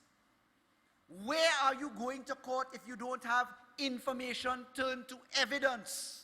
And how does evidence come about if you don't have somebody to tell the story who can be protected? And our government has brought two critical pieces of law. One is in the Senate. It's called the Evidence Amendment Bill. And one was defeated yesterday by the direction and control of Kamla Persad-Bissessar, where she said to Trinidad and Tobago as senior counsel, no protection for whistleblowers. Because the whistleblowing protection law is designed to give you a defense from prosecution in the criminal law, the civil law, and in the industrial realm. But ladies and gentlemen, pay attention to the Senate, because the Evidence Amendment Bill does some very important things. Number one, it allows for something called witness anonymity. What does that mean? A witness can, with the approval of a judge, give evidence without being known. Very carefully so, very strictly supervised as they do in other countries. Secondly, we allow for special procedures. The witness may be known, but the witness is kept in a remote location. Thirdly, we allow for evidence by CCTV camera, because you can faster catch something on camera than you can otherwise, but we have to go through the rules of hearsay evidence. Fourthly, we allow for attendance by video conference. Now, let me ask you this, ladies and gentlemen. Don't you think that in this white-collar crime atmosphere, in this murderous atmosphere in our country, that witnesses deserve a fighting chance? Can everybody go into witness protection? No. Do people want to go into witness protection? Not necessarily so. There was a lady murdered recently, described as a state witness. That lady, God rest her soul, and prayers with her family, was not in witness protection. But ladies and gentlemen, the description of patriotism given to us by Mrs. Persad-Bissessar is no protection for witnesses. And their rationale, coming from the mouth of Ramona Ramdial, say no to political persecution. Let me ask you this. So just because certain people from a political party are before a court of law on evidence, and I won't go much into this, where an independent office called the DPP's office and the Trinidad and Tobago Police Service say to them, look, take your day in court. I make no pronouncement, ladies and gentlemen. There is due process. Just because that is the case, that is political persecution? Just because? The question is this: did the Prime Minister not say to the country that by the hand of senior counsel appointed for this government, AV drilling was also in the fold of the DPP and the same TTPS? Analyze that situation. Explain that situation. All of us stand ready. But I was telling you, in respect of whistleblowing, it is a sitting government that is usually the target of whistleblowers. So when we come forward and say to the country, bring whistleblowing law and give these people immunity, who is more likely to be in the dance of the subject of whistleblowing if not a sitting government? Who? Which government in their right mind interested in self-protection from wrongdoing would bring about whistleblowing protection law? Which government? This means we subject ourselves to every state enterprise, every ministry, every government department being the subject of giving protection to whistleblowers. We brought that bill with a 3/5 majority where there was none before. And you know, ladies and gentlemen, that Mrs. Prasad Bisesa constantly says, you have a strategic attorney general who will remove 3/5 majorities, who is a tactical attorney general. Not every law needs to come with a special majority. It happens only if you need it. And if you abandon the clauses that don't need a special majority, well, then it's simple. And that's what we were compelled to do when the UNC refused to support the Trinidad and Tobago Police Service having access to income tax information. Because that information is government information, meaning government members are subjected to it, as well as the rest of Trinidad and Tobago. So, ladies and gentlemen, what is our value as I come to an end? What do we stand for? The UNC mantra and motto right now is let's get TNT working again. My question to us as a nation is, working for who? Who do they want this country to work for if they don't want witness protection, whistleblowing protection, evidence anonymity, white-collar crime pursuit, civil asset forfeiture, unexplained wealth, and a court system that works? Because unless you forget Mr. Watson Duke standing up outside the courthouse, who now realize that the criminal division is working, is a sitting politician. And I dare say he's an extension of the UNC. So when you see them starting, I wouldn't go into the charge he's under. When you see them starting to attack the system that has to go to work, and you see the look of panic on their faces, and you see the pharmacy run out of antidiuretic medication, ask yourself why. And if you think that we have something to be afraid of, because the leader of the opposition seems to have a crush on me.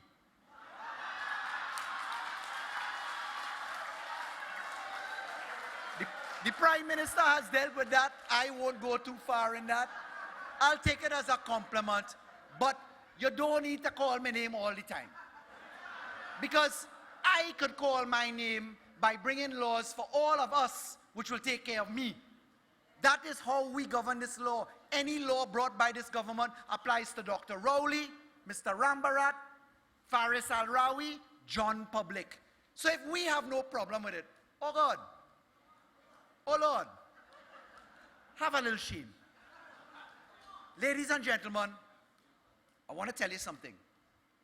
If you think the office of the Attorney General, as it has been manned by Stuart Young, Fitzgerald Hines, and Faris Al-Rawi, have been sleeping, think again. If you think that the National Security Council has been asleep at the wheel, then think again. If you think that you have seen the extent of what is to come, then think again. All that I can tell you is that the law will be applied without fear or favor, malice or ill will. And we have behaved ourselves in the manner in which we engage. Look, ladies and gentlemen, it gives me no pleasure to see anybody in a difficult circumstance. Genuinely. But when you are given a responsibility to discharge a function, you got to step up to the plate and deal with it. We promise you as I end that we will continue to bring home the products that you have put us in office to bring home. We promise you that with what we will save by way of elimination of corruption, mismanagement, and waste, that the hospitals will work better, the schools will be built, social services will be delivered, elderly and young will be looked after, because we ascribe to a value system that says that our country must work for all and not a few. And I end now on point. Looking the way I do, sounding the way I do, by denouncing the retreat of the opposition into divisive ethnic politics. Let us not blow dog whistles. I could say that tonight, hearing what I have heard, without any fear of difficulty in my mind.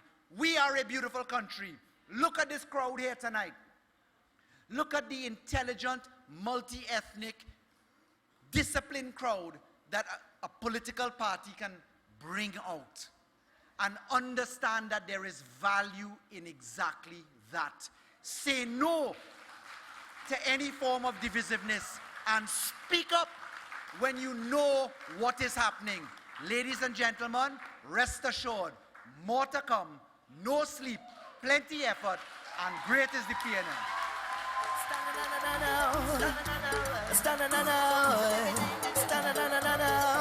Them papaya coming, them sukuya coming. I see them, they coming. They coming. You send Obeah man for me, but I'm still going strong. I come from Guyana to try and lick me down, but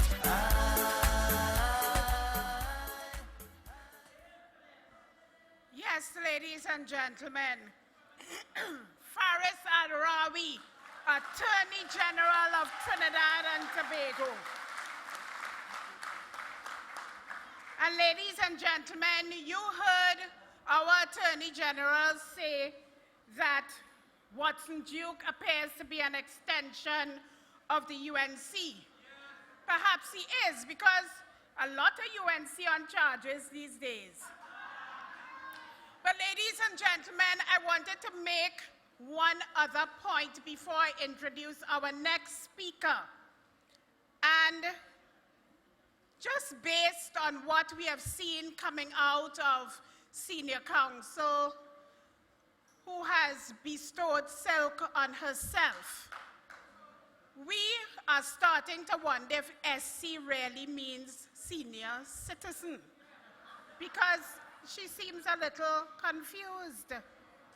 But ladies and gentlemen, our next speaker is a man in whom we are well proud in the People's National Movement. This is someone who took the following two oaths. An oath that was also taken by our Minister in the Ministry of Finance, our Minister of Community Development, our Minister of Finance, our Minister of Labor, our Minister of Public Administration, our Minister of Health, and our Minister of Trade and Industry, all of whom are here with us today, and our Minister of Public Utilities. And that oath says, I, having been elected a member of Parliament, do swear that I will bear true faith and allegiance to Trinidad and Tobago, will uphold the Constitution and the law, and will conscientiously and impartially discharge the responsibilities to the people of Trinidad and Tobago upon which I am about to enter. And ladies and gentlemen, there was a second oath, and this is the ministerial oath. It says, and remember that Dr. Keith Rowley was the first of us to take that oath, and then the Attorney General, and then the then Minister of National Security, and then the rest of us. And this one says, and it repeats some of the words of the former oath that I said, and it says, I will conscientiously and impartially and to the best of my ability discharge my duties and do right to all manner of people. And I repeat that, do right to all manner of people without fear or favor, affection or ill will. Ladies and gentlemen, I ask you tonight, has Keith Rowley, as Prime Minister of Trinidad and Tobago, discharged these oaths that he solemnly swore to do on the Bible? Ladies and gentlemen, for more than 30 years, Dr. Keith Rowley's name has been tied to all things nation building and to all things PNM. Dr. Keith Rowley has built a credible name in the PNM and in Trinidad and Tobago, and I dare say within CARICOM and within the Commonwealth and in other countries in the United Nations. He has served with distinction for more than 27 years as a Member of Parliament for Digger Martin West. He has served with integrity in more than 4 ministerial posts. He has served with honesty on multiple parliamentary committees. He has done for our nation what few others can do. He is qualified, he is able-bodied, and he has earned the titles of Political Leader of the PNM and Prime Minister of Trinidad and Tobago. Ladies and gentlemen, Keith Rowley has returned dignity to the office of Prime Minister. Keith Rowley has returned dignity to the residence of the Prime Minister. Keith Rowley has returned dignity to Trinidad and Tobago. Keith Rowley has acted in a way that has brought no discomfort or shame to any of us in Trinidad and Tobago. Keith Rowley has made sure that everything that he has done redounds to the benefit of the citizens of Trinidad and Tobago, all citizens of Trinidad and Tobago. Keith Rowley is a man in whom we are all well pleased. And ladies and gentlemen, if others could quote scripture, so could I. We of the PNM have determined that we will follow Keith Rowley. Ladies and gentlemen, join with me in welcoming Dr. Keith Christopher Rowley, Prime Minister of Trinidad and Tobago, political leader of the PNM, to the podium and to address us all. All is long, no matter what come, I'm gonna make it. Yes, I'm gonna make it. Remember the days of toting water, anytime that you have to bid. Or when people pass and they see you, oh my Lord, used to feel that shame. Wondering if this lasts forever, wondering when you will feel proud. If it's one thing Daddy didn't tell me, there is sunrise after each cloud. I say, even though the road is long, no matter what come, I know I'm gonna make it. Oh Lord, I'm gonna make it. Even though the road is long, no matter what come, I know I'm gonna make it. Thank you very much. Thank you very much, Chaguanas East.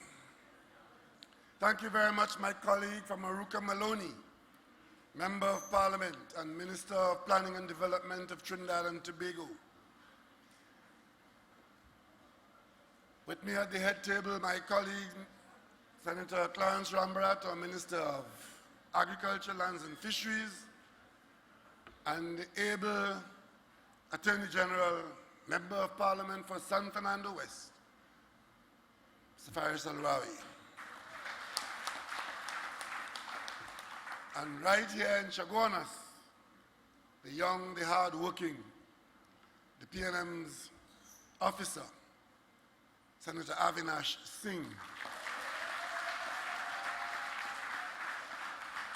Deputy political leaders, Mrs. Joan Yule Williams, Senator Rohan Sinanan, Mrs. Marlene MacDonald, other party officers, my cabinet colleagues, other members of parliament of both houses, members of council from Chaguanas, from Toko Sangregrandi. I see we have Chairman Rondon here. I don't know how he does it, but he's here every time, wherever we are. I gather you're leaving the service. You're liking it too much. Members of the community here and visitors to Chaguanas East, and the many tens of thousands of you at home. I want to be very thankful to you, all of you, who have filled this hall to capacity.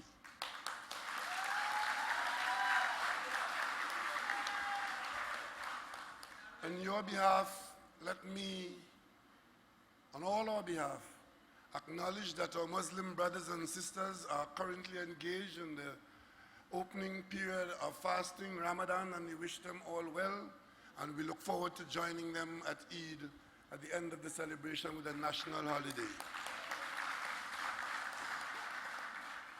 Ladies and gentlemen, I've heard a lot tonight, and if you have heard half of what I've heard, maybe you too might be as concerned as I am and as pleased as I am.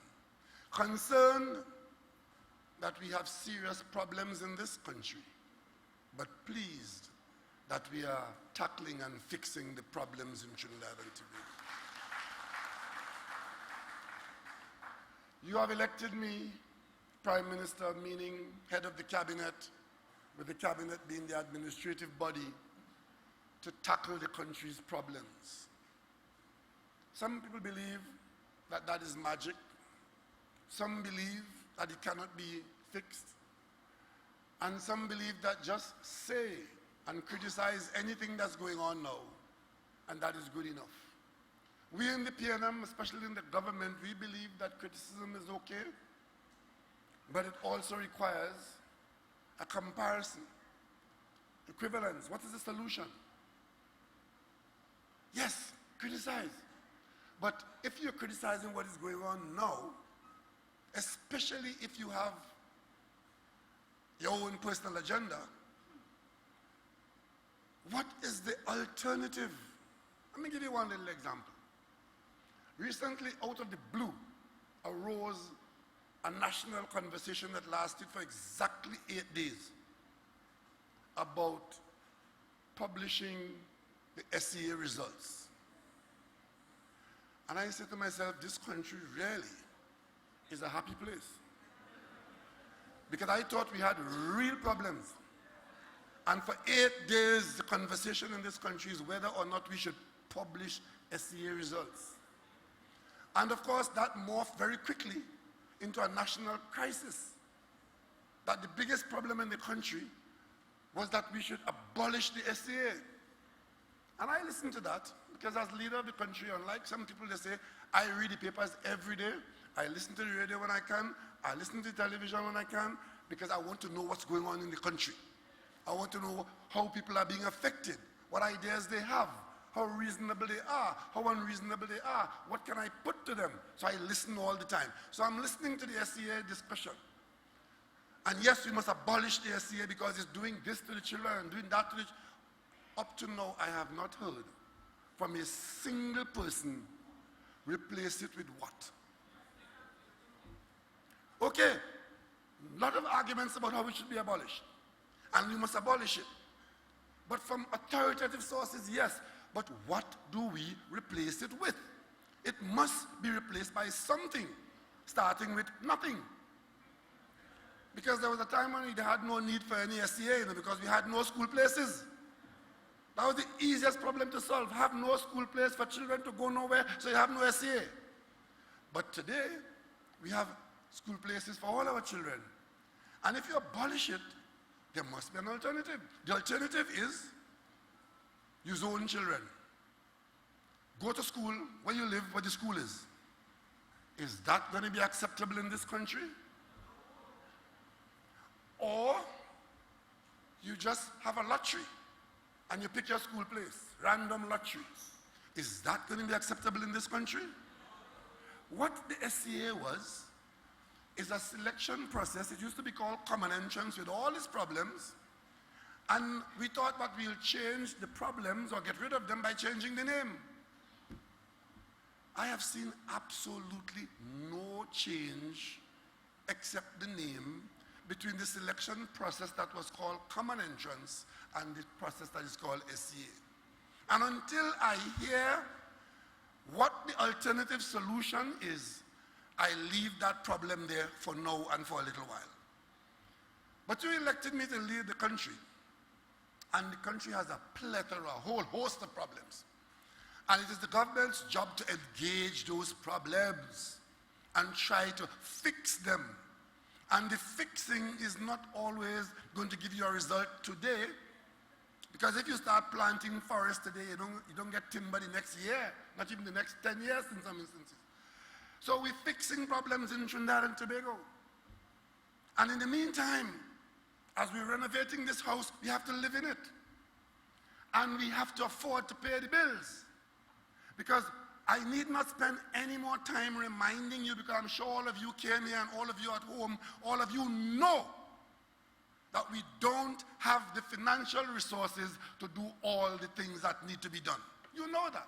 So then the question is, what do we do with the resources we have, and how do we get some more resources? That's what the government is about. But in the meantime, even as we have demand for those additional resources that we are short of now, we have borrowed and spent money years before, and we have to pay it now. So the public debt is in front of us to be paid. I can tell you, with all our collapse in our revenue stream, two things have not happened in Trinidad and Tobago. One, we have not gone to the IMF to run our country.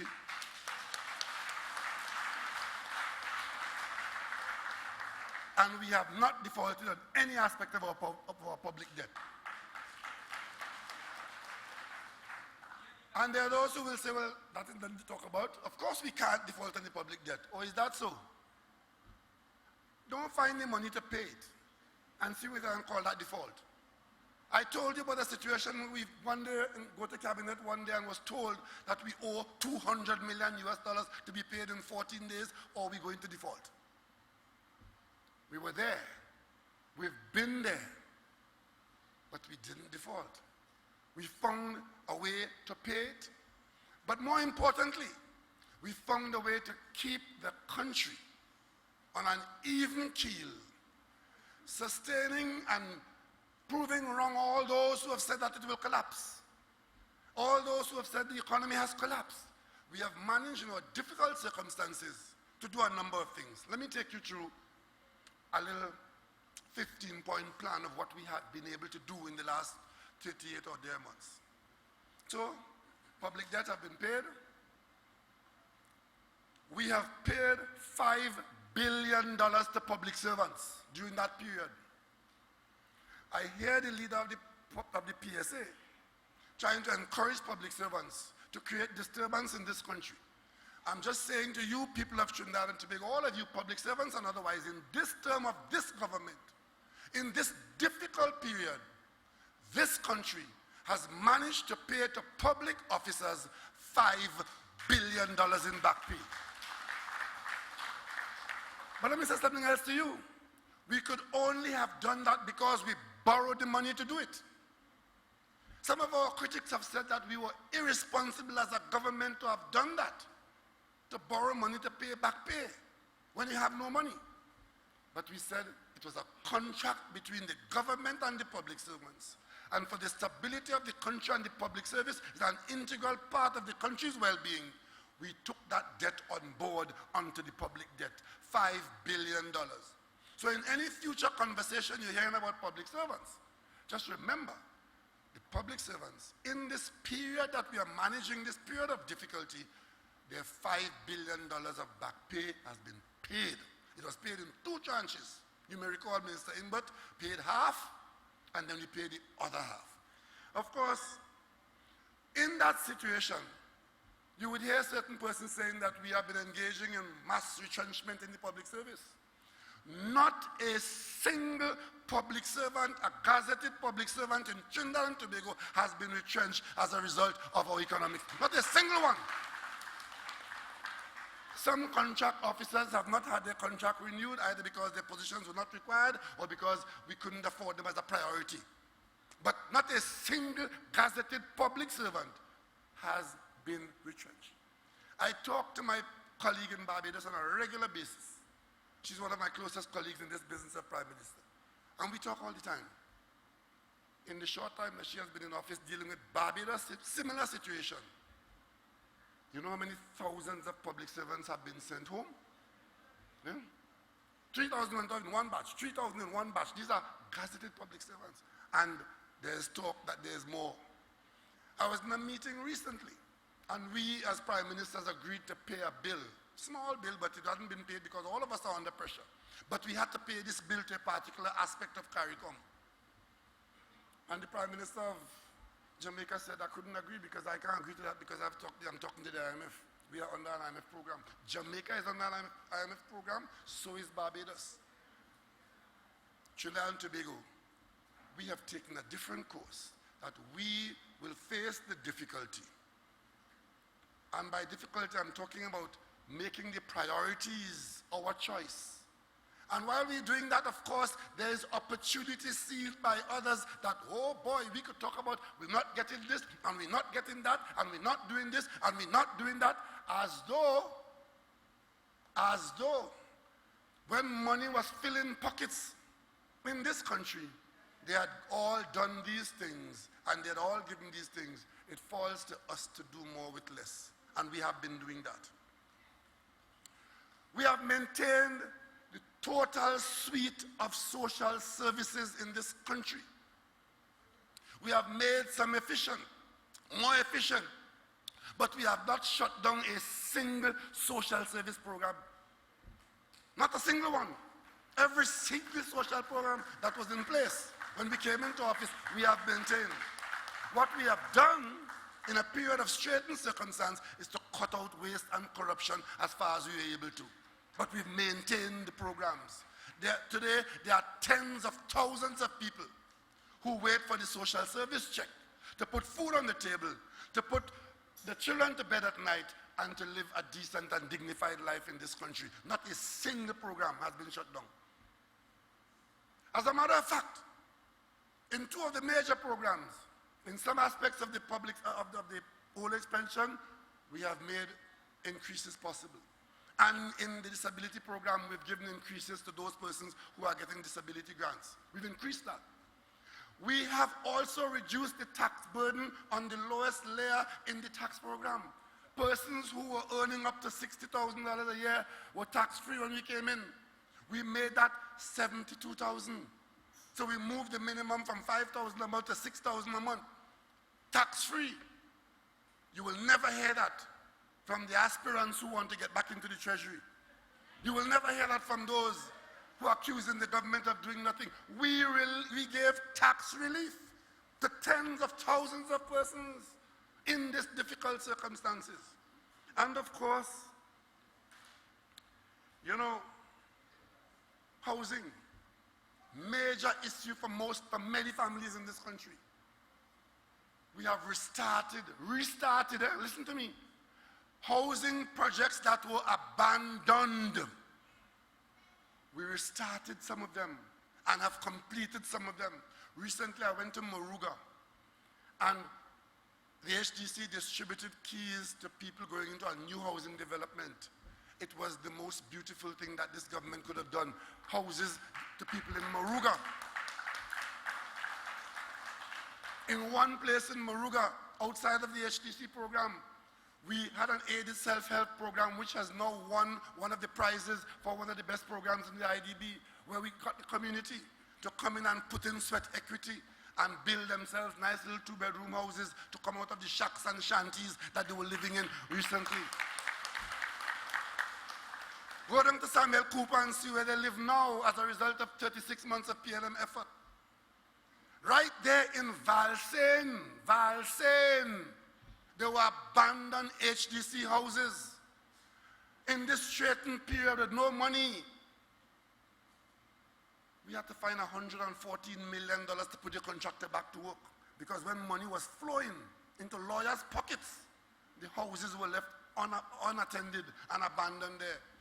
$114 million this cabinet approved, and we went back to Valsain, restarted the project, and we are almost completed there, and there are only a few left in there to be handed out. So whether it was a REMA, in Valsain, in St. James, in Moruga, the housing program continued to provide opportunities. And if you want to see happiness in this country, see the day when a family gets a key to an HDC house.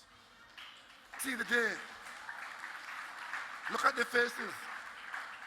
And of course, you know, how many of you who follow sports? I think is this weekend coming up? Our young people, boys and girls in cricket, the finals are taking place. Hillview College, Presentation College, Barrackpore, at the Brian Lara Sporting Academy, one of the finest sporting grounds in the Caribbean. Left to rot, restarted under this government, and is today we are very close to ICC recognition. The ICC has made a visit, looked at it, very happy with it, made some recommendations. There are a couple of things we need to do. When those things are done, I have every confidence that the next venue in the Caribbean that will have an ICC certification would be the Brian Lara Academy. Left to rot. 2 weeks ago, we opened the Diego Martin Sporting Complex. Left to rot in the foundation. It is today, as I speak to you as Member of Parliament for Diego Martin West, the finest sporting facility. The finest sporting facility. It is so fine that even the great Brian Lara came to Diego Martin and lost. Diego Martin beat Santa Cruz down there last weekend.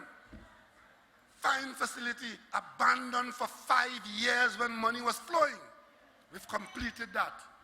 We've completed tonight you would have seen, those of you who are at home, you would have seen the police, Crime Stoppers in Carnage having an outreach at the Carnage fishing facility, being used as a community location, a community venue.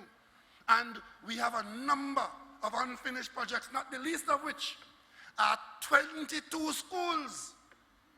When you hear Mrs. Prasad Bisesa say that they built 100 schools when they were in office, I heard of that nonsense last week again. They built 100 schools.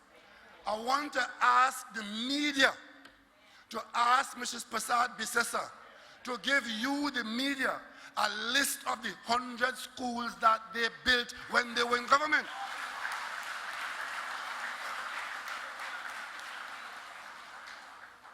I will tell you what they did though. Just before the election,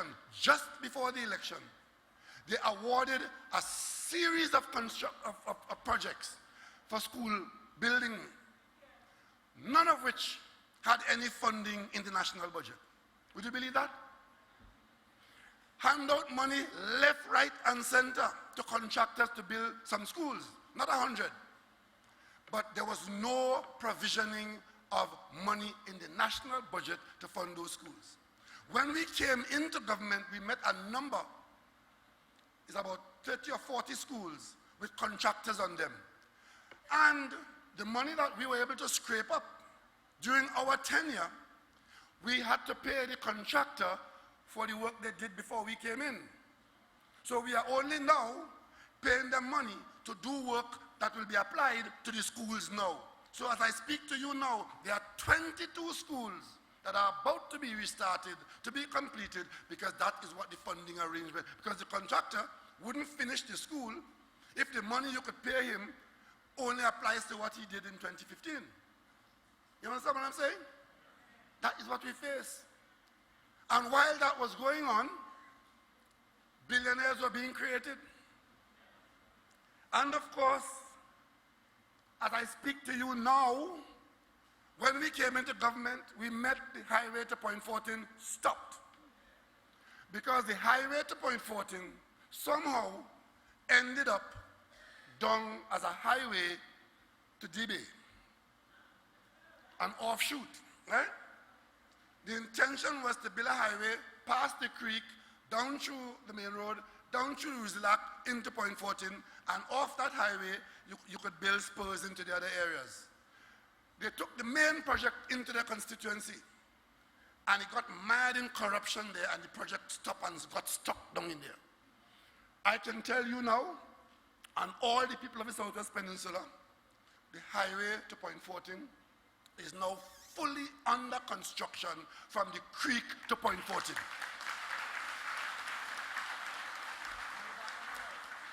The last piece of that work, about 3 weeks ago, we awarded the contract and turned the sod for a contractor, or 3 contractors, starting from the Point 14 end, coming to meet those who are coming down from the creek. The whole project is now awarded, bridges awarded, everything is there. So as long as we pay the bills going forward, every single piece of that road would be built, and you can then drive down to Point 14 on a highway. And of course, subsequent to that, we'll take the spurs off that highway into the areas of Faizabad, into Monday Zero and so on. But you know, in the first, we could only have done that because Minister Stuart Young led the charge for this government to go back to the court around the world to take back money that they had left in the hands of a contractor, $921 million.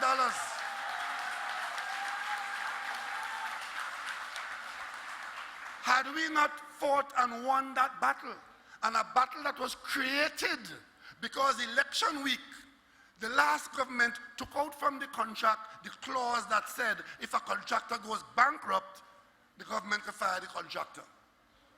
So the contractor went bankrupt and left with the fight with $900 million. We have to go to court and fight to win it. And they're still fighting in arbitration to try and get it overturned. But in the meantime, the court told us, spend the money. And you know, in the face of that, only yesterday, yes, this was Monday, only yesterday in the parliament, the MP from the UNC gets up in the parliament to ask me, when are we going to be building the highway to Monday Zero?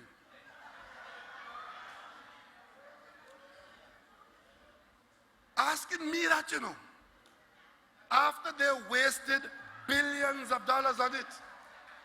In the land acquisition alone, they spent almost $1 billion.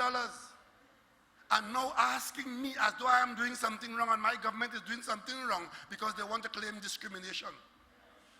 Because we are now building the highway from the creek down through Rizalak into Point 14, they want to come with a stupid talk about discrimination, asking me when are we going to be building the highway down to Monday Zero? Because that is where they always end up, you know. Always end up, race and religion. Right? Unfortunately for this country, our opposition is not a political opposition in politics. Jamaica has the JLP and the PNP. Barbados has 2 political parties. In Trinidad and Tobago, you have to go through religion and race to get to the politics of this country. Right? And you see something called shame? They have no shame whatsoever, you know. Because you would have known what you would have done. You would have heard us telling the country on a daily basis what we are facing and why. And instead of taking responsibility and hanging your head in shame, you come and try to score political points. So we go on. We have now, you remember, when we had something called, we met the contractors at the Hyatt, at a contractors forum. And the contractors have this magic figure that government owed them $4.5 billion. Remember that story? Every time you talk to contractors in Trinidad, government owed them $4.5 billion. And I said, let's put this thing to bed. I will chair a committee. All contractors under your organization, come to us, show me what you're owed, what for, and so on. And they came.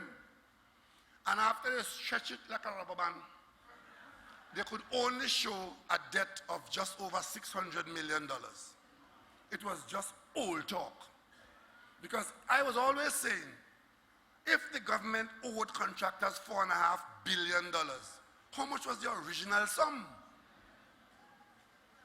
When we got to the point, you had to beg them to, when they came, 600 or just over $600 million. Well, I can tell you today, we've paid that down.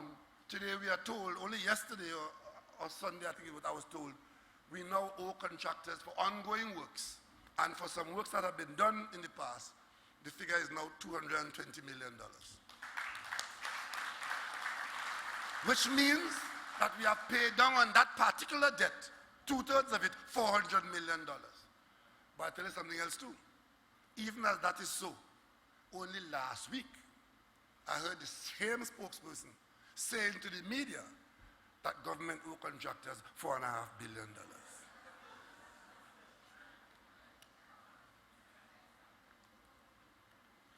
The Valencia to Toko Highway, the Valencia to San Grande Highway, which got itself at the Privy Council. I had the pleasure to visit a few weeks ago, and I could tell you that road is going full speed ahead and is well underway. That project is well underway. Kumuto to Sangre Grande, to give Sangre Grande another road in, to take away that traffic and logjam that takes place in Sangre Grande on the western side there every day, and to open up access to Sangre Grande and the eastern counties. I can also tell you that the road improvement work, the highway improvement work from Valencia roundabout, which we are building now, on the way to Toko, that work is underway. There are 3 contractors on site employing hundreds of people, and the work is underway. But there's a story that goes with that.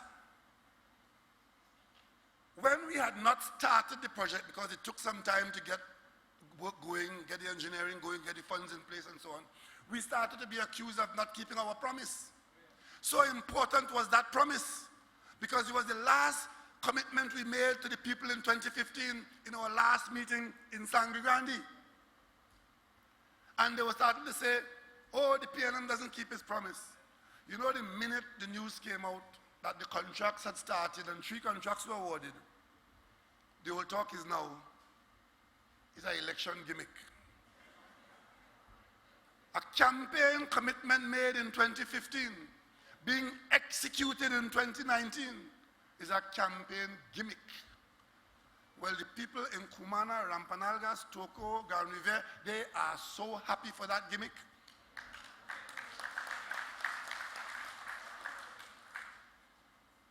Today, I traveled 85 miles northeast of Tobago by private helicopter. Because up to this date, I can tell you, I have never sat in a government helicopter as Prime Minister of Trinidad and Tobago. Today I went out to visit BHP in one of their Bristol helicopters to see for the second time where we are drilling and how progress is going on in our deep water acreage, 85 miles northeast of Tobago. And while I was out there, one Coast Guard vessel came out, and I know by now they're back home because they can't stay out there. One of the things that happened to this country is that we have had a crime problem for quite some time, getting worse all the time. And the root of that problem is a national security border protection issue. We sought to fix that as well as to protect our new acreage out there by buying and paying for vessels that could secure our border and protect our oil and gas resource. Mrs. Kamla Prasad Bisesa came into office as head of something called the PP. They were not content to say we don't agree that we should buy those vessels. They canceled the contract, bad talk the vessels, take back the $1 billion. And the question now is, how much of that they get locked up for this week? $1 billion for security, for border patrol, for not leaving platforms out there exposed in this world of all kinds of people who will do you harm. Take back the $1 billion. I want you, members of the media and members of the national population, to ask Mrs. Kamla Prasad Bisesa what happened to the $1 billion they took away from the British company and canceled the OPVs. OPVs that are today protecting the Brazilian offshore. The Brazilian Navy has those 2 vessels protecting the Brazilian offshore platforms. They're called the Trinidad-class vessels. I can tell you now, even under the present circumstances, using an improvement only by borrowing, because we don't have the cash in account, we have entered into feasible borrowing arrangements with the Australian government. And only last week, the first vessel, the hull, has been started, and 2 Coast Guard Cape-class vessels are under construction in Australia for the Trinidad and Tobago Coast Guard. Those vessels will have the ability to leave Stobles and to go out to sea for between 21 and 28 days. And of course, you can't have one, because when the one comes in, then you have no protection.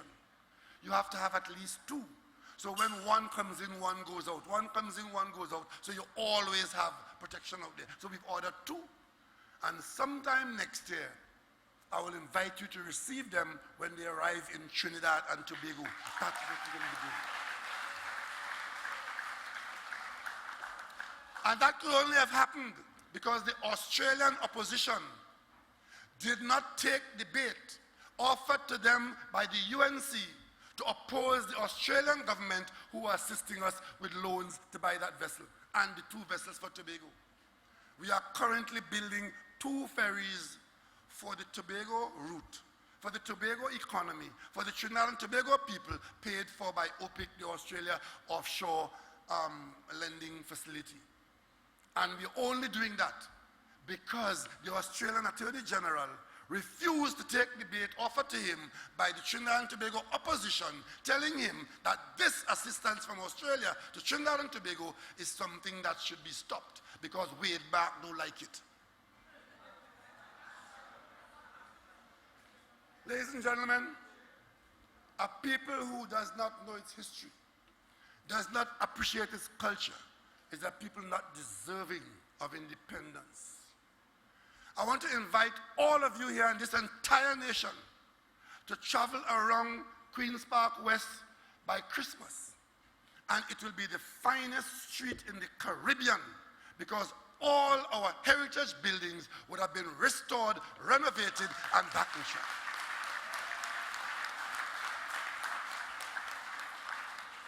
Even in this difficult situation, we found $3 million to buy back our heritage that somebody had in England, the Casabon paintings. As far as the UNC concerned, that is something to complain about. We heard that somebody who had those paintings, which is our heritage, and they put it up for sale. And we rushed and bought it back. And rather than see good in that, Kamla Prasad Bisesa and her Philistine cabal see that as something to hold up against the Keith Rowley government. Well, if that is something for which I am to be drawn and quartered, I stand accused that I am guilty. So, Stonemeyer's Castle, complete, renovated, and stands proud in Queen's Park West.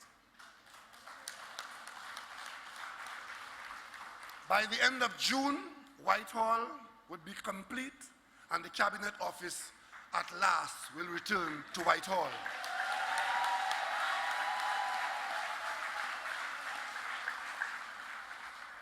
Work has started on one of those buildings which the engineers were telling us might have to be demolished because it had been so badly deteriorated, Millfleur.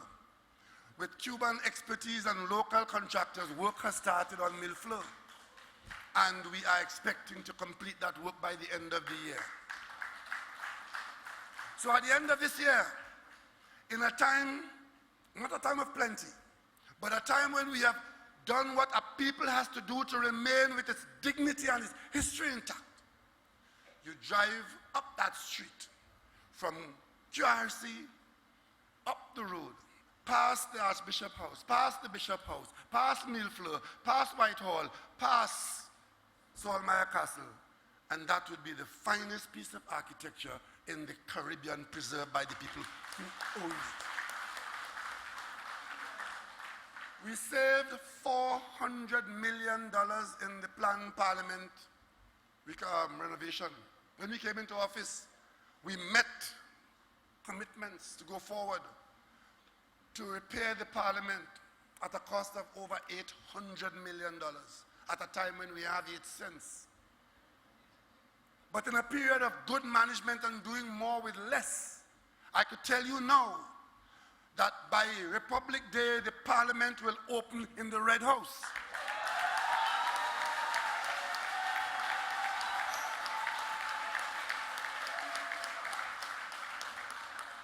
Where the 13 floors that we are occupying down the road now will be free up for other use.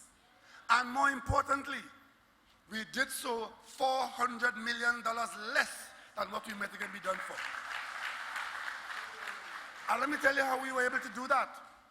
Because part of that $800 million involved the parliament staff being housed in some other building to have been built. What we did is something that was spoken about for the longest while and wasn't done. And I'm sure most of you in this room didn't notice. We moved the Ministry of Agriculture from the building it was in St. Clair to Chaguanas. Are you aware of that? The Ministry of Agriculture was moved out of Port of Spain into the center of the country.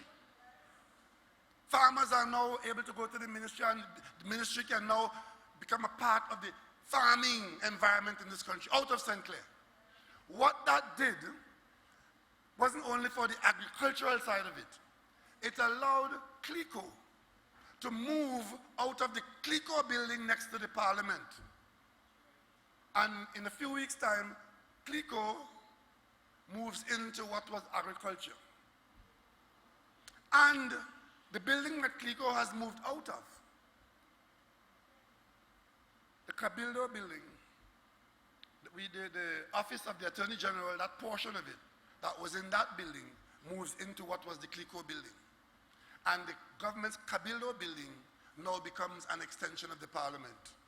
If you go to town, you will see we built a bridge from the parliament across the street into Cabildo. And this country has so much miserable people. You know that was a problem for some people. We have all the approvals from the Heritage Trust, from everybody who has to give an approval to link the parliament to an existing building to save hundreds of millions of dollars. So the parliament staff and the parliament support would be in what is now the Cabildo building, where the AG used to be. And now the parliament can function, the renovated building. We'll have our 2 chambers. You can have Senate and House meeting on the same day because there's the House chamber and the Senate chamber. What that will do, it will speed up legislation in the country.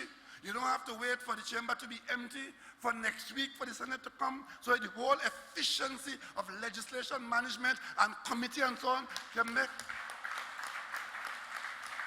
And by giving the parliament staff the Cabildo building, the parliament staff can now function more efficiently and the public can have more committees and so on, so our parliament becomes a more efficient and effective machine in the governance of Trinidad and Tobago at a lower cost.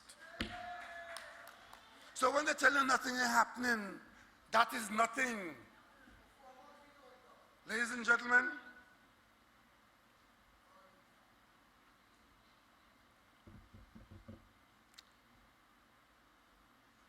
you know the cost of medicine for the entire country for a year? We have a number of hospitals. Tobago, Port of Spain, Point Forte, all over the country. The medicine for all those hospitals, for all those people who will tap into those facilities, $600 million for the year.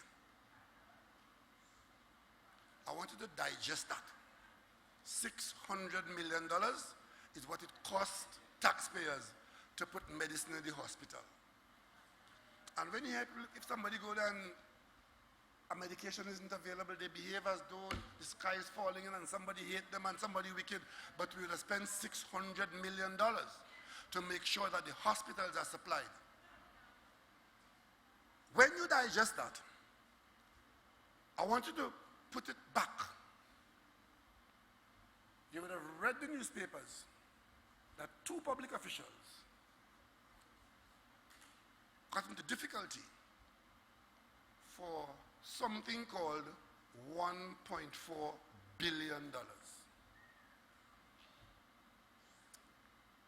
Those lawyers, all of them who were feeding in that trough, they ate up in 5 years, 2 years of medicine for the hospitals.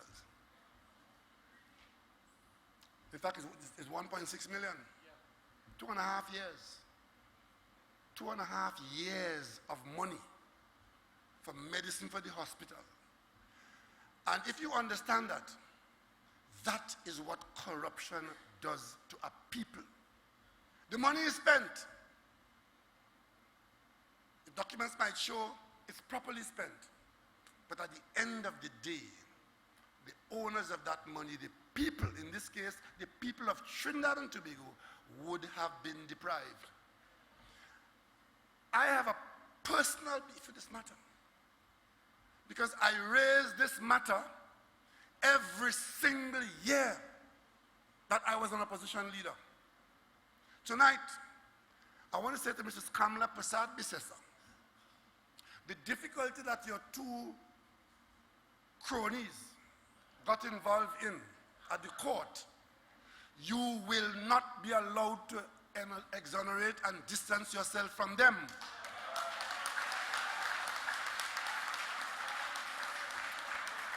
It is my intention to bolt them to your chest. And if after all of that, the people of this country are in the majority who want you back as Prime Minister, they're free to have you. And let me tell you why I feel this way. That could have been avoided and should have been avoided. Because from day one, the Parliament functioned. Cast your mind back. We had made adjustments to how the Parliament functioned. I was the first opposition leader that did the budget examination over, I think, the 3-day period, line item examination. We sat there for days going through the items. And one of the items that stood out in the very first year was that particular item of monies being paid to lawyers by the Attorney General office. Mrs. Kamla Prasad Bisesa cannot say she didn't know. That matter of that line item was raised. I'm not in the Parliament, I could call her she knew. And she was in a position from a distance to know that something was radically wrong here. Let me tell you, as Jamaicans say, how it go. I'm a geologist, but I'm also the Prime Minister. I'm in the cabinet, and a note comes for some well drilling in Wassa. I look at the numbers, at the cost, and I look at what they say they're going to do. As a geologist, I brought my thought to bear. What is this costing us per foot a well? And I queried it. And I sent it back. I said to the minister, ask WASA to justify this, because I have the impression from my glance as a geologist that this is too expensive. That's what you expect of me. Mrs. Kamla Prasad Bisesa, who gave herself senior counsel, she must have known that those numbers passing through her budget every year to the AG office should be a problem for the people of Trinidad and Tobago. Because the budget was moving from $20 million a year before the off inquiry. It moved. The very first move they made was to 60 million. And we queried it. And they said it was because of the off inquiry that they had outstanding bills to pay and so. By the time we got to the mid-year, I queried it again. It was moved to $84 million.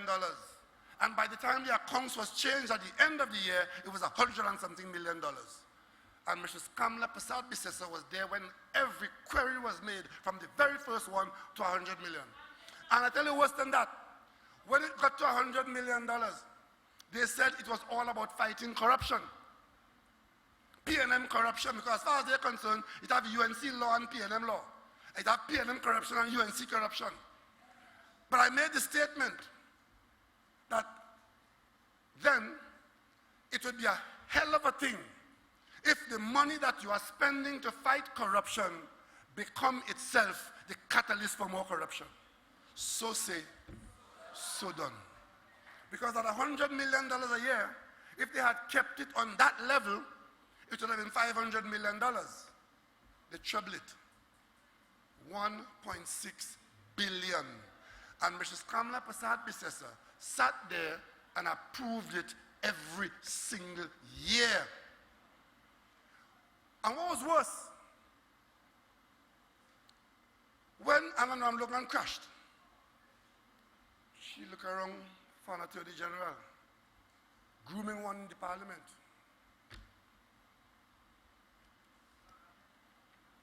Man propose, God dispose.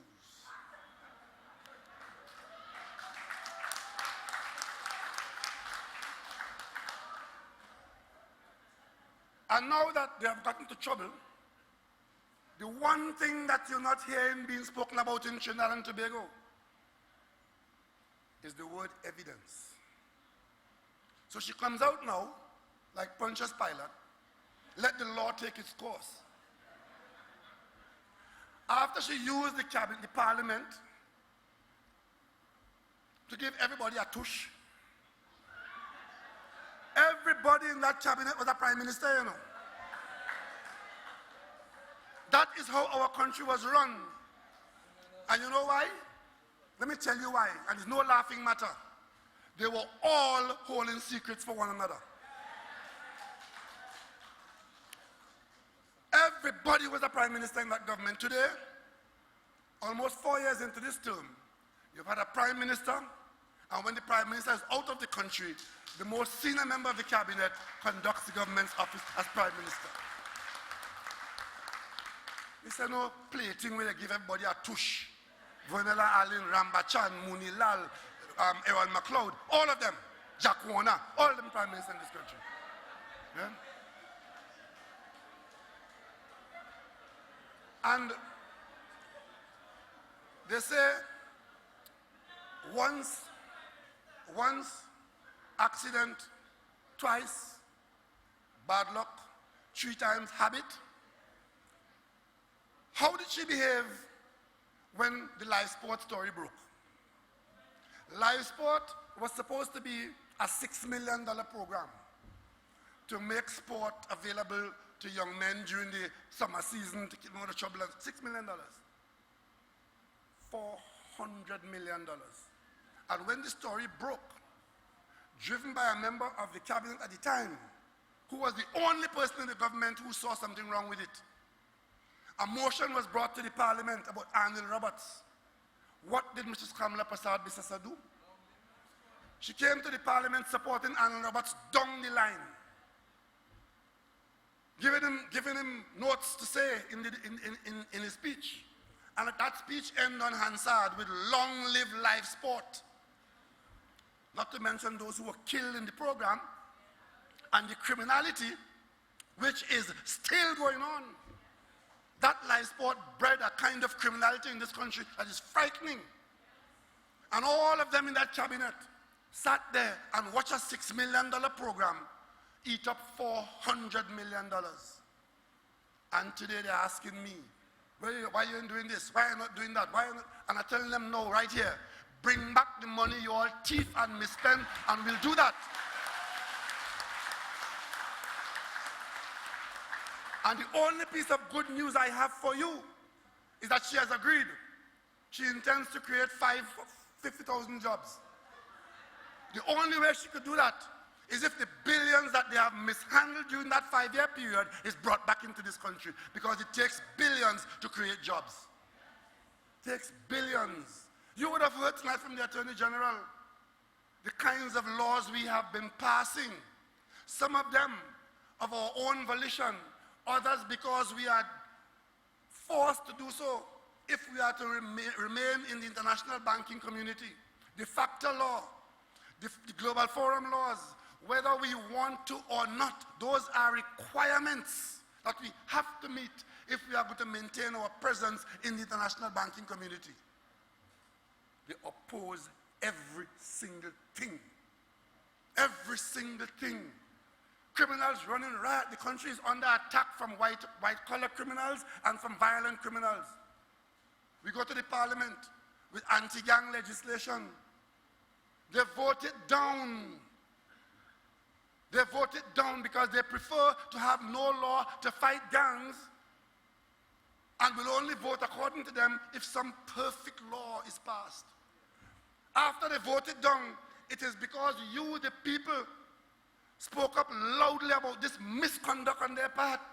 And she realized that she couldn't get away with it. She called in, reopen the parliament and let's go back and pass it. No, reopen the parliament.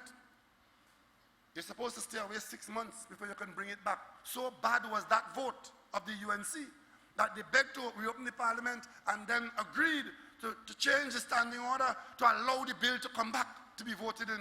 The same bill that they voted down before. And they did the same thing with other bills. They organized you, the people, to tell you that they explain your wealth. Explain your wealth legislation. The whole country knows what is going on. Everybody knows what this country is doing to itself. This self-immolation, this corruption, this way everybody wants to have the hand in the treasury. And the fortunate few are the ones that living like kings and the rest of us living like paupers. That's what they had. They want to preserve that. And you must not make any change because they know what the perfect change is and they're supporting nothing but the perfect change. So, you come to Parliament to give the police the authority to go after the evidence, they vote it down. You say, with all that's happening in this country, especially in the public sector, where the money really comes from because the government is the largest supplier of money in this country, and it all comes out of various public service areas or state enterprises. Every one of you in this room, every one of you in this country know of or hear of some story where somebody is mishandling public money in this country. And most of you know people who are living the way they shouldn't live because they're thieving government money. All of you know it. But a bill comes to the parliament to protect people who would say what they know so that the persons who are abusing the public purse could be held accountable. The UNC, true to form, find a way not to support it. We of the PNM, we support the bail bill when the UNC was in government. A bill that says if you're caught in a particular way with a firearm and for certain crimes, when you are caught, you then don't get bail for 120 days. They kept it all the time while they were in office. The minute they go into the opposition and the law ran out and required to be renewed, they find a reason not to renew it. How do you feel to know that a person, second or third charge, or even the first charge, in this environment, in this country, where nobody is safe, and firearms are all over the country, and you could go into the court with a firearm charge, get your bail, and walk right back out, get another firearm the same night, and continue your mayhem. How do you feel about that? But you have an opposition that knows that if such a person is detained for 120 days, that is bad for the people. What is bad for the people? The gunmen that run in riot across the country? Or the law that says, if you choose to find yourself with an unlicensed firearm, you get detained and kept detained for 120 days? What do you prefer? You the people tell me, what do you prefer? Because we are going back to the parliament. It was laid in the parliament today. You know what is going on in this country. I'll tell you, there was a time when that level of violence and those kinds of crimes were associated with Laventil and maybe Enterprise and maybe one or two other areas in the country. They were geographically confined by those communities. Today in Trinidad and Tobago, not a household here could say, I am safe because gun crimes are not in my neighborhood. And you know, even the leaders in this country are shameless, you know. Last week, the police is engaged in a very sensitive matter involving life and limb in a particular way. And they followed their intelligence, or lack thereof, you want to call it that. They followed their information and had a reason to enter some, I think about 7 homes in the Gulf View area. Well, the UNC couldn't be more glad, because they linked that to their calamity in the courthouse. I can tell you now, what happened at Gulf View had absolutely nothing whatsoever to do with the UNC problem in the courthouse. This is a completely separate matter involving life and limb and serious criminality. Unfortunately, for the persons whose premises were entered, nobody wants to be in that situation. But I ask you, if you're walking past the road and you hear a woman shouting, oh God, help, and a police officer is passing, you say to him, go and get a warrant and go and deal that man in there who killed that woman. Right? You pass and you hear a child screaming. As a matter of fact, the law demands that you intervene. There are circumstances, and until you know the specific circumstance, don't jump on your high horse and start to prance. The commissioner of police said, the senior police officer said, we are engaged in certain operations, and at the appropriate time we will tell you what it is about. What's wrong with us? What's wrong with our people? It's only last week a police officer had to enter our premises and stop a man from chopping up a woman. He shot the man.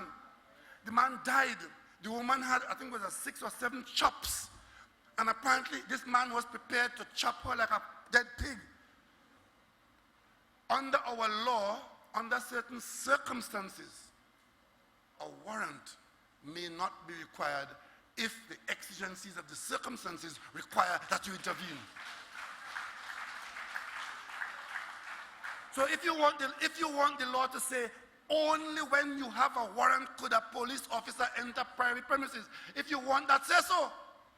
Because the colonial master left you with common sense that the police must get a warrant as long as a warrant can be had. If he violates your rights, then you have the courts to go to. But if the circumstances require immediate intervention or hot pursuit of a criminal, especially if life and limb is involved, the police can exercise some aspect of forced entry. But the minute that happened, the opposition and certain elements of religion jumped into race and ethnicity and religion because they are about dividing Trinidad and Tobago, dividing it for their benefit. One pundit had to say, if it was Westmoreans, how come no police ever going to Westmoreans? That does not help our people. It does not put our children on a strong footing. What it tells the children, especially the children of East Indian heritage, that somehow in this country they are being discriminated against under their second class. That pundit never heard of the drug raid in Westmoreans where people were arrested and surprised all of us that they had so much drugs in Westmoreans. That in Glencoe, that pundit didn't hear. It was a Westmoreans house that the police broke into and took out 19 young ladies who are very in a high-priced neighborhood. I can tell you as leader of this country that I will not, and the country does not tolerate the police only operating in one part or other part of the country. The police must operate across the country. And no person is above the law. And no person should and would be allowed to use your race and religion to stand above the law, because all of us have among us our own ragamuffins. So don't come and tell me that. You see, until we stop this stupidness in Trinidad and Tobago, our society will not improve. And if you appoint yourself a leader, you must not be allowed to go to that situation. What's happening now under this government is that we have taken responsibility for building the new society. Because a new society has to be built in Trinidad and Tobago if we are to benefit from our potential. And the new society will have it as accepted that when you elect public officials, you didn't elect them to go and line their pocket and turn millionaires. Some of them all about living like Mrs. Howard Cat. The minute they get government office, they turn millionaire and billionaire and showing off on you. And then some of them in the parliament blocking legislation to protect themselves from their own actions. But the new society must have you saying, when you see a police officer in or out of uniform, you must know that you can believe that he or she is an honest person discharging his responsibility the way the law says. You must know that when you hire a customs officer, he or she is not there to enrich him or herself using the office in a corrupt way. You must know that if you have people in the court who are officers of the court, that they are not there to undermine the handling of justice for their own benefit. Until we are prepared to adjust these issues. And they come in a variety of ways, you know. It's not all about court and law, you know. It's like Petrochin.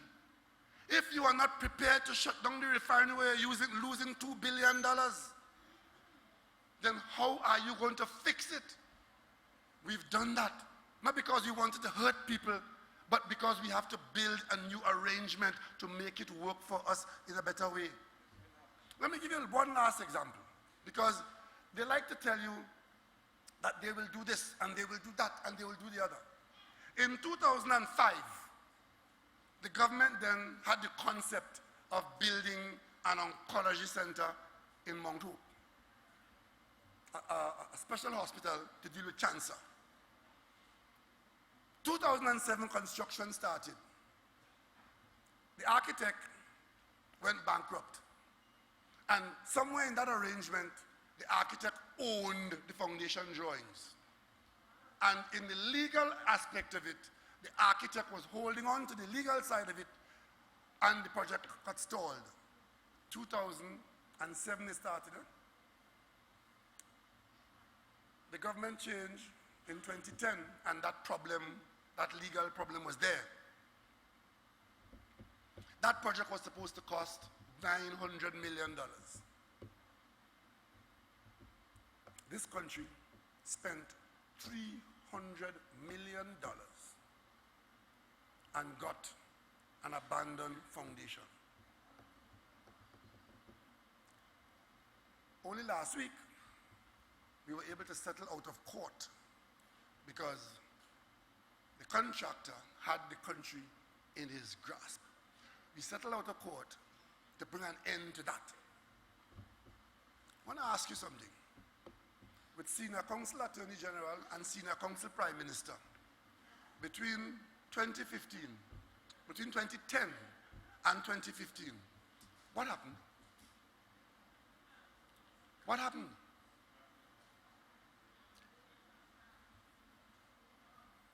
And of course, that was a $900 million project. When they came to conclude it under this government, they wanted some hundreds of millions of dollars to go forward. We don't have it. We took a different route.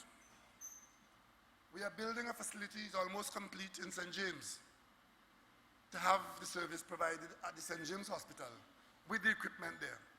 That's what we could afford now. But that was the environment in which people were taking public money by the barrel full. And yesterday I had to see the opposition leader laugh at the government. And let me tell you how she did it. We have been saying to you that, for example, the QREP roundabout was going to be built. The contract was awarded for some $500 million. When we came in, we stopped it and we started over.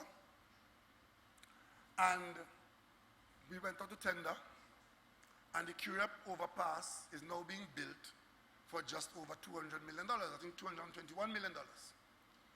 And the same kind of arrangement we found, as I mentioned, with the Red House, and as I mentioned, with the same highway, Kumuto to Manzanilla, that kind of thing. You know what she said yesterday, laughing at us? She heard the government saying that we save so much money. How come you could save money that you ain't spend? Totally shameless and without responsibility. That QREP contract didn't go forward only because the election changed the government. The contract was awarded. It was fought over.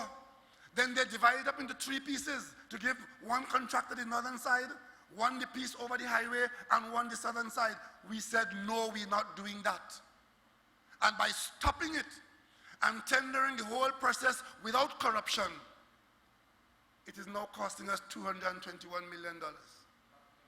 And Mrs. Kamla Prasad Bisesa laughs in the parliament at that.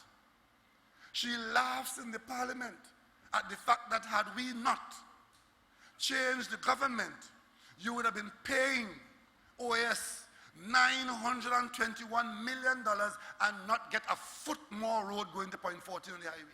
She laughed at that yesterday. And that is what it is. I said to you early, that one of the most important responsibilities of a leader, especially leading government, is the people that you appoint. And if you believe that, look at who she appointed. Look at who she defended. From the very first day I became opposition leader, I could have saved her some trouble. I took issue with the appointment of Chaguanas to the cabinet of Trinidad and Tobago because I said his personal business was going to get mixed up in the state business and would embarrass this country. So say, so done. And it was only when external investigators, water more than flower, that Chaguanas got out of the cabinet as acting prime minister. Anil Roberts from the live sport, you may recall what Mrs. Prasad Bisesa did. There was a report about live sport. She, as senior counsel, knew that if that report was made public, it couldn't be acted upon. And Anil could go to court and sue and say he was not given the opportunity to be heard by talking to the report before it was made public. Public servants warned that the report should not be made public.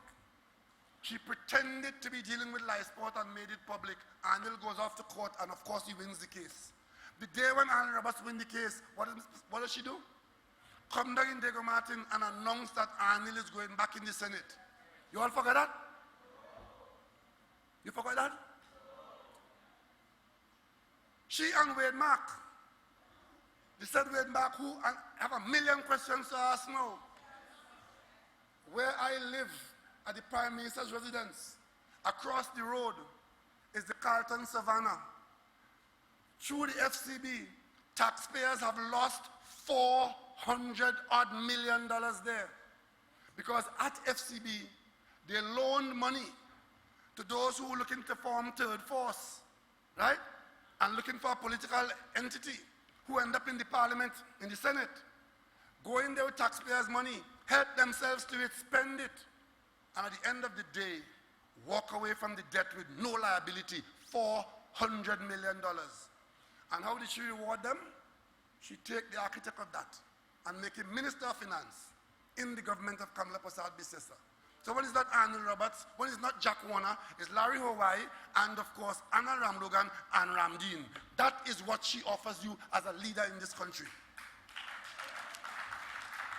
And if this country wants to turn a blind eye to that, if you want to turn a blind eye to that, what you get, you take. Because look at what has happened. Look at what has happened. A former Attorney General and an aspirant Attorney General off to the courthouse to answer questions for public money. And the person who was instrumental in selecting and promoting them pretends that she has no responsibility for that. Let the law take its course. No shame, no apology, calling for elections because she believes that the population will follow her foolishness and her cabal and her corrupt practice. Unless Trinidad and Tobago steer away from this life of corruption, we will not improve.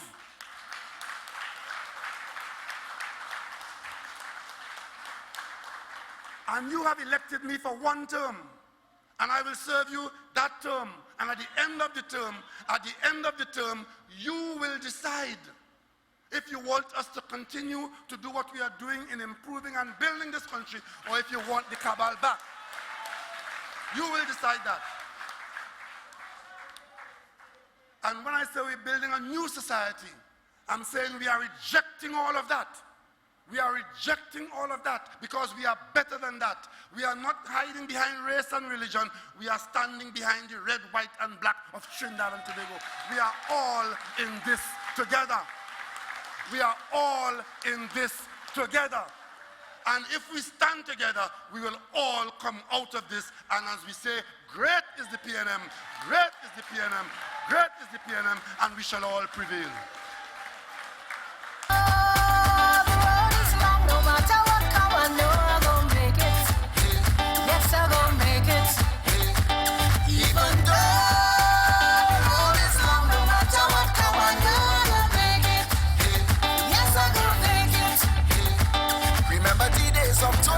Anytime that you have to bid, or when people pass and they see you, oh my Lord, used to feel that shame. Yes, ladies and gentlemen, the political leader of the People's National Movement, the Prime Minister of Trinidad and Tobago, who has served with distinction and continues to make us proud.